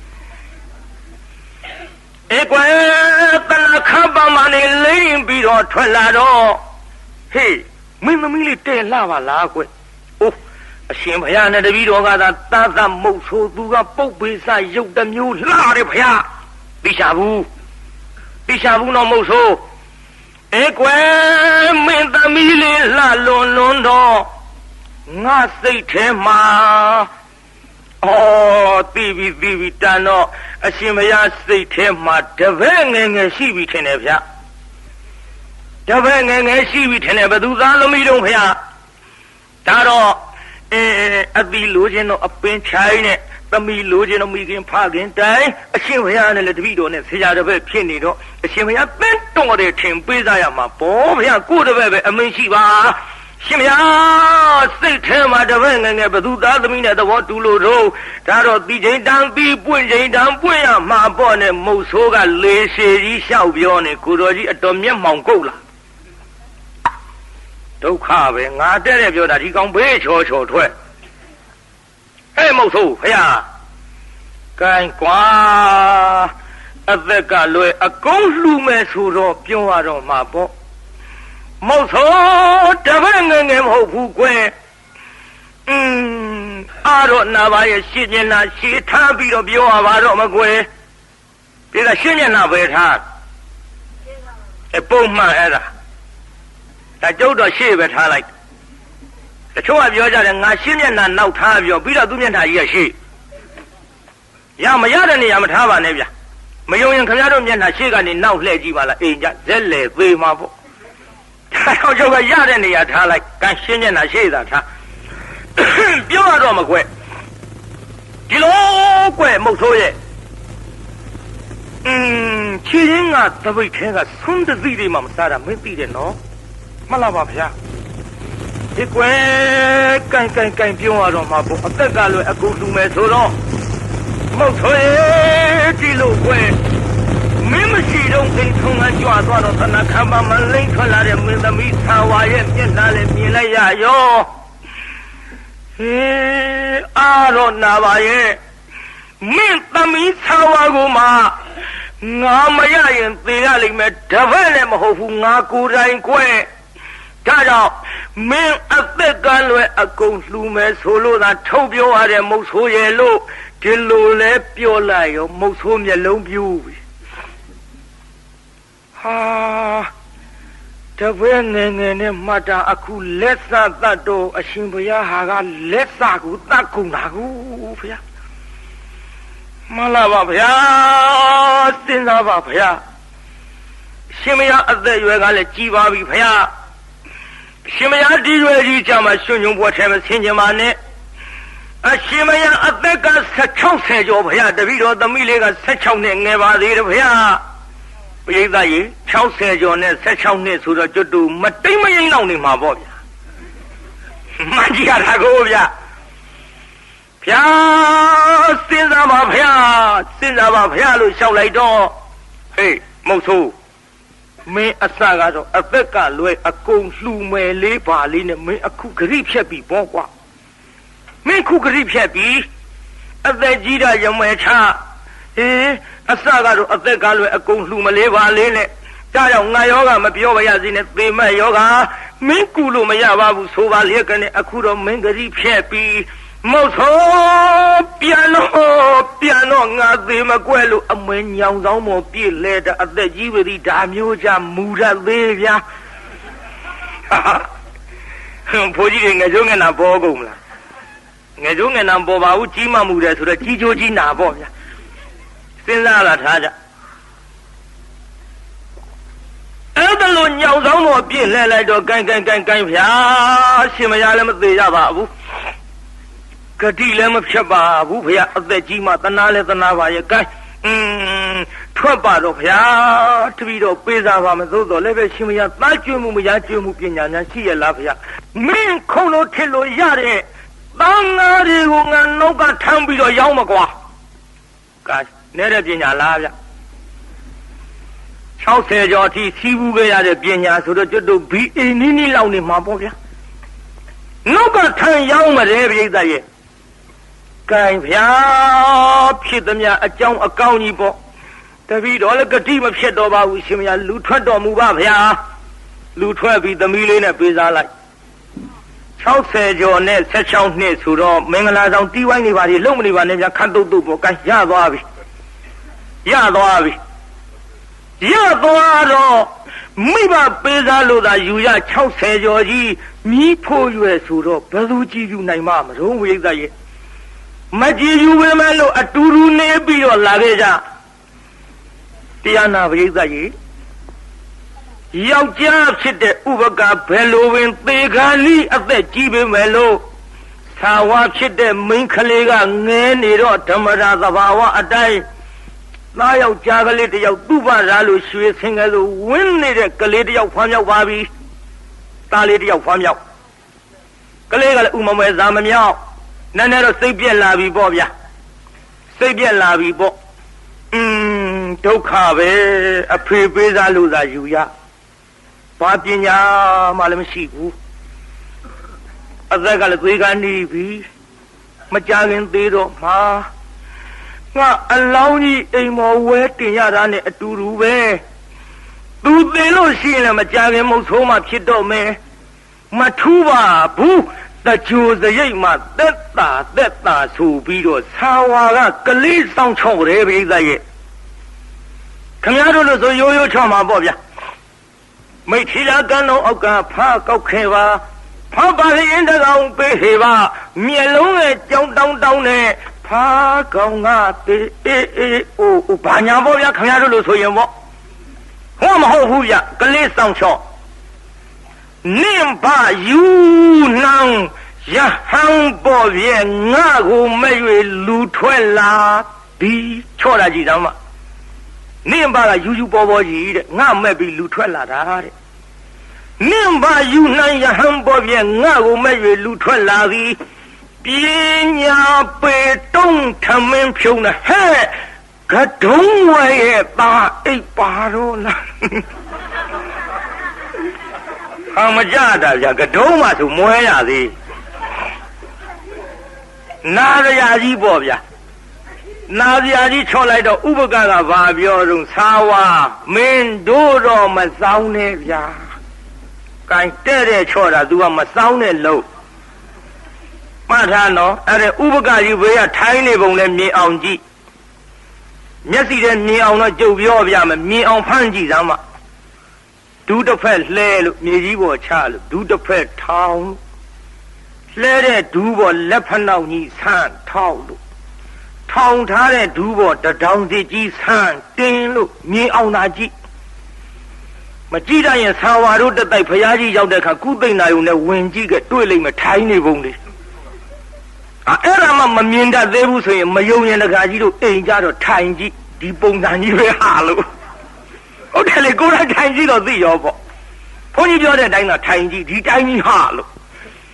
ကဲတရားနာပရိသတ်ရေခုကြည့်ဥပကအဲ့ဒီတိုင်းကြီးထိုင်ပြီးတော့တို့တော့မဆောင်နဲ့ဗျာမရပါဘူးဟိုကဆက်ချော့ကြောင်းရှင်မြန်ပေမျိုးမို့တေဆိုးလာမောင်းငယ်ကြည့်တရားနာပရိသတ်ရေမင်းဖေကအသက်ကြီးမှရှင်လိန်ပြန်လာတဲ့ရှင်လူထွက်ကြီးတဲ့ကြောင်းရှင်မြန်ပေမျိုးဟိုမို့တေဆိုးလာမောင်းငယ်ခွေညိုလည်းရနောက်မဖွဲအောင်ခွေညိုလည်းရနောက်ကြောင်းရှင်မြန်ပေမျိုးဟိုမို့တေဆိုးလာမောင်းငယ်ခွေညိုလည်းရနောက်မဖွဲအောင်ခွေညိုလည်းရနောက်မဖွဲအောင်သာဝါတော့ဘုန်းကြီးမှတ်နေအောင်မယ်ကျုပ်ကကိုယ်စလဲပြောပြနေတာရောင်းလေငိုအားပွင့်ရင်နဲ့ခွေကြမှာကျင့်သိခါကျိုးပြတဲ့သား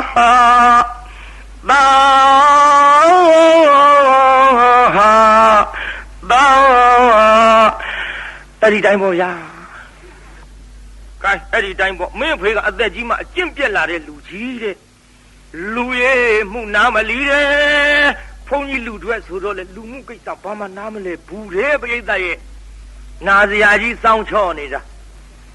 ဘုန်းကြီးလူတွေများပြောလဲပြောစရာပါပဲအားတော့နာပါရဲ့ဟုတ်တယ်လေကိုယ်တကာတွေလည်းဘုန်းကြီးလူတွေတည်းအများကြီးရှိနေတော့အားတော့နာပါရဲ့ပြောမယ်ဆိုလည်းပြောစရာဗျဘုန်းကြီးလူတွေကကျော်ဦးလာသိန်းကြီးကပြောဘူးပါတယ်လူမထွက်ကြနဲ့ဖျားတဲ့ပြီးတော့လူထွက်ခါစားကဘုန်းကြီးလူတွေဇာတိမဖြောက်ပုံသူကပြောပြ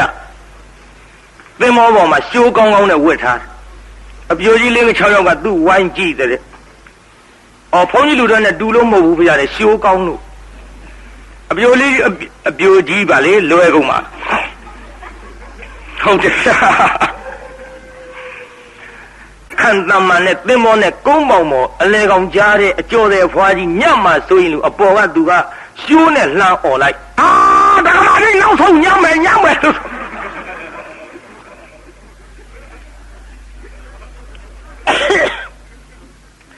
အဲ့ဒါလို့လှမ်းអော်လိုက်တော့သူ့ဝိုင်းကြည့်နေတဲ့အပြိုကြီး၄-၆ယောက်ကတို့ရှိုးကောင်းလို့ကြည့်တယ်လက်ဆက်တတ်တော့ဘုန်းကြီးလူတွေ့ကြီးကိုတော့လို့အဲ့ဒါတပည့်တော်ကိုနောက်မကြည့်တော့ဘူးဖရာတဲ့လက်ကိုတိတ်ရောတဲ့ပြောဦးပါတယ်ဦးလှသိန်းကြီးကဟုတ်တယ်ဘုန်းကြီးလူတွေကဇာတိမဖြောက်ဘူးလမ်းသွားအောင်တော့လက်တစ်ဖက်ထဲရမ်းသွားရမှာပေါ့ဗျဘုန်းကြီးဘွားလုံးကဒီဘက်တစ်ဖက်ကမလွတ်လပ်ဘူးမြုံလာတယ်လွတ်လပ်တဲ့ဘက်ကြီးတအားရမ်းဟုတ်တယ်မရိတ်သားရဲ့ပြီးတော့ပခုံးတစ်ဖက်နေဘုန်းကြီးလူတွေသေချာကြီးနေရောပေါ့ဗျဘုန်းကြီးဘွားတုန်းကတစ်ဖက်ကဝန်ထမ်းထားရခင်ဗျားတို့အင်ကြီးလူအပြည့်စုံမဟုတ်ဘူးတစ်ဖက်ကဘာမှမပေါ့တစ်ဖက်ကအပြည့်ထမ်းရဒါကြောင့်မို့လို့တရားနာပြည်ကလက်တစ်ဖက်ရံပခုံးတစ်ဖက်နေသမင်းစားပြန်တော့လူဘွားရောက်လဲတင်မလင်ငွေရသိပ်ဖြစ်တာမဟုတ်ဇာတိကဒီထဲတရားနာပြည်ကဟင်းလာလိုက်လို့ရှိရင်ဘုန်းကြီးလူတွေကအကတ်ပြတ်မှကြောက်လို့သပွဲကိုင်းထားသေးတော့နာပါရဲ့မဟုတ်ဇာတိမဖြောက်တာပြောတာဒီထဲမြုံလာတရားနာပြည်ကမုတ်ဆိုးမှလည်းဘုန်းကြီးလူတွေနဲ့ရတကယ်ဆိုအသားထိုင်မစားဘူးမုတ်ဆိုးမှလည်းယူထားသေးအနန္တဟိုဟင်းလာပြီးတော့ပကံလားတင်တော့ဘာပြောတော့ဟာတက္ကမကတ်ဒီတော့ဟိုကလည်းမုတ်ဆိုးမှဆိုတော့ပေချင်းစိုးအရင်လင်မကတ်ဖဲနင်းငါဘာပြုလို့ကတ်ရကုန်ကိုကားရဖြစ်ကုန်ဇာတိမဖြောက်တာပြောပါတယ်ဘုန်းကြီးလူတွေကြောင့်ပြောကုန်မှမဟုတ်ဘူးမကုန်မေးပြောဦးမယ်နောက်ဆုံးညပဲဗျာစက်မိလို့ပြောတာကျုပ်ကလည်းစက်မိတာတော့ပြောမှာငွေလူမဲ့လူတွေလည်းအိမ်မနေကြနဲ့လှူလိုက်ကြအောင်တဖွဲဖွဲ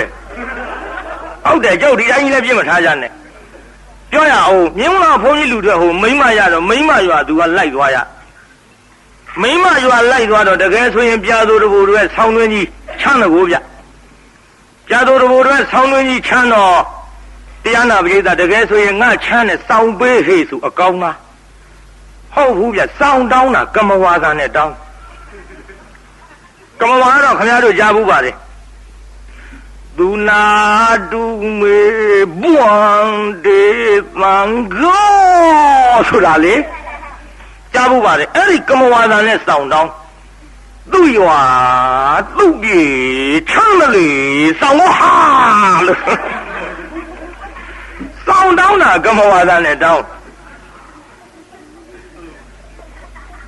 ဒီတော့မိမကတော့နဲ့တော့ဘုန်းကြီးလူတွေယူထားလို့သူများကြိုက်ရတယ်တဲ့ငါချမ်းနဲ့စောင်းပေးဟဲ့ဆိုပြီးတော့ကမဝါသာကြီးနဲ့လုံနေရဒီတော့သူကမိမဘာပြောတော့ဆိုတော့ဟဲညီငါမပြောနဲ့လေဂံမင်းမဟာလို့ဇာတိမဖြောက်တာပြောပါလေဒါကြောင့်ဘုန်းကြီးလူတွေအကြောင်းပြောကုန်မှမဟုတ်ဘူးပြောတာမကုန်မေးပြောဦးမယ်မကြုံတော့ဆုံးပြောရတာကိုဗျ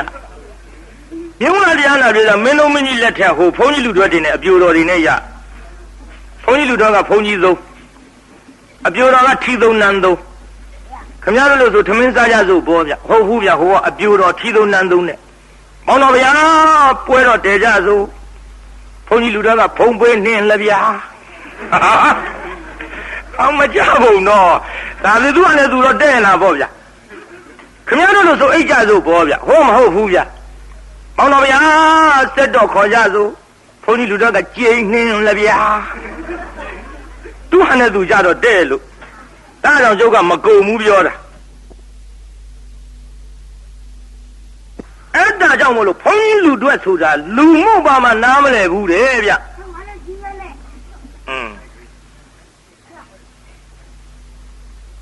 ငိမ့်ကွာစကားမပြောနဲ့ဟိတိုင်းဆက်လိုက်ကြစို့လူရဲ့မှုနာမလီတဲ့ဆာဝါကလူရဲ့မှုနာမလီမြောဝတိထင်ရှားဟာမဲ့60ဘာသာကမထခုပူအောင်တိတ်ပါဆိုမတိတ်ဖဲရဲ့နဲ့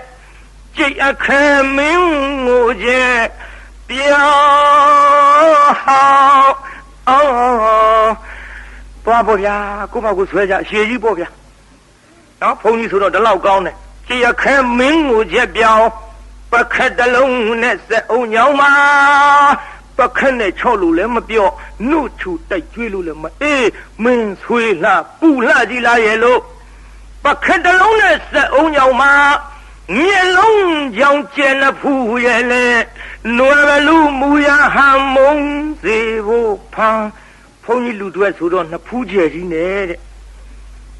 မျက်လုံးကကြောင်တောင်တောင်းနဲ့မင်းကြီးရတဲ့ဘလူးရုပ်ပေါက်နေတာပဲပေါ့ဗျာနာစရာကြီးချော့တယ်ဥပကာကမင်းတို့တော့မဆောင်နဲ့ဗျာဟိုကချော့တော့နွယ်လူမူရဟံမုံစေဖို့ဖန်မနှိမ့်တဲ့ငချိတ်ဆာရဲ့မင်းကတိကတနိုင်မုံကလေကောက်ညင်းတောင်ရိုးရိုးမဟုတ်ဘူးအယောင်မဟန်နဲ့ငချိတ်ဆန်နေဗျမနှိမ့်တဲ့ငချိတ်ဆာရဲ့တပိတ်တံမင်းကိုနင်းလေမင်းကိုလာဖုန်းကြီးလူတွေသားမှုတပိတ်တံပါတယ်အိုင်နာစရာကြီးတွန်းချော်တော့ဟေးသာဝါမင်းတဲဆောင်ပါလားငယ်ငယ်ရွယ်ရွယ်နဲ့မင်းတခုလက်တလင်ဝါဖြစ်ချင်မလားငါမိတ်ဆွေကြီးဇီနာရှိသနော်ငါမိတ်ဆွေထံငါသွားလိမ့်မနော်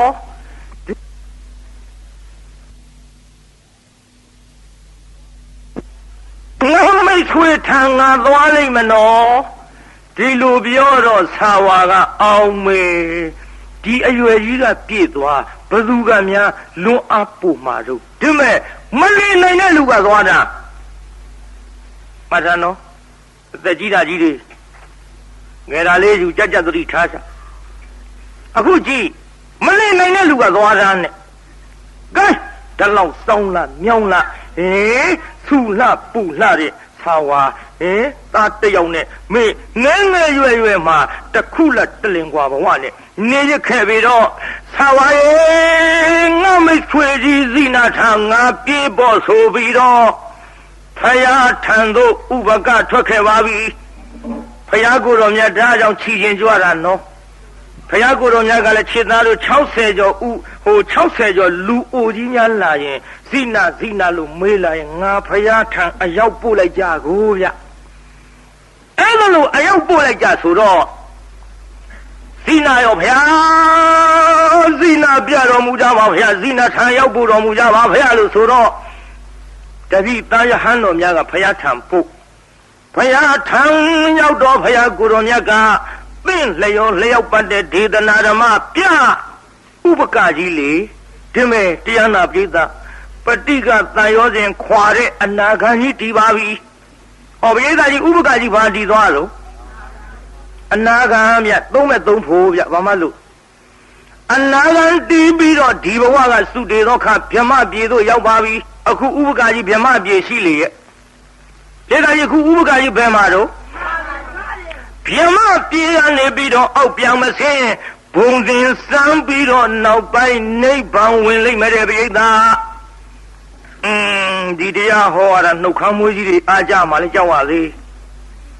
မလေး60လဲကြော်သေးရဲ့16နှစ်လေးလျာသေးရဲ့အနာဂံလည်းတည်သေးရဲ့ဗြဟ္မပြေကြောင့်ဘုံစဉ်စံနိဗ္ဗာန်ဝင်ဒီလိုများဆိုနိဟာဆိုရင်သွားပြီဗျဟုတ်တယ်သွားပြီဟိုကဖယားနဲ့တွေ့တာခမည်းတော်ကကျွတ်တို့နဲ့တွေ့တာကျွတ်တို့ဟောလို့ကတော့ခမည်းတော်ထားခုံလို့9000ရောက်ဖို့ခဲရင်းတယ်တော့ဒါတော့အတွေ့ချင်းမတူတော့လည်းပဲတရားနာပိဋကအာမကြတော့မူကြပါနဲ့ဗျာကဲအခုကြည့်ဥပကကြီးအနာဂံတိဗြဟ္မပြေရောက်ဘုံစဉ်စံနိဗ္ဗာန်ဝင်သူဇလန်ဒီနေရာဖြတ်ကြစို့ကိုင်းတရားနာပိဋကကြီးကြံ့ကြသေးရဲ့လားပိဋကအိမ်ပြန်ပို့ကြပါစို့ဗျာပြောရင်ပြောနေနာကြီးကရမနေဘူးဗျာဒါကြောင့်အတ္တကေဟေပြောသမျှဟောသမျှတွေကသဘောမကျပဲအပြစ်တွေ့ခဲ့လည်းရင်ခြေရင်နဲ့ဖုံမောင်းစိတ်တွေပြစ်ပြီးအတိတိတော်မိမိတို့အိမ်ကြီးဟာဌာနသို့နေဝတတုသီခံ၍ပြန်ကြပေတော့တောင်းမှနေတာနော်တောင်းအောမြောက်အောတို့စိတ်ထဲမကြိုက်တာလေးတွေများပါရင်တော့ဒီချိန်ထိအောင်ဒီလိုမှမဟောမနာနိုင်ဘူးဆိုရင်သီခံနိုင်လောက်ရဲ့လို့တောင်းမှနေပါတယ်ပြိဿကြီးကျေနပ်ကြလားပြန်ကြဗျာပြန်မှတော့နတ်ပြန်ကြမနတ်တနတ်မပြန်ကြနဲ့ဒါကြောင့်နေဝတတုသီခံရတာပြန်ကြပေတော့ဒီဝတ္တတုမေတ္တာရဲ့ပခါဖြောင်းလိုက်မယ်ပြစ်ပရာတွေဝေးရကမြန်စီရောခြေသရာဆွေကလျောင်းပြီးကိုယ်စိတ်နှပြချမ်းသာစွာဖြင့်မှန်စွာမနေပြန်ပါလေတော့ပြန် ကြစေကုန်သတည်း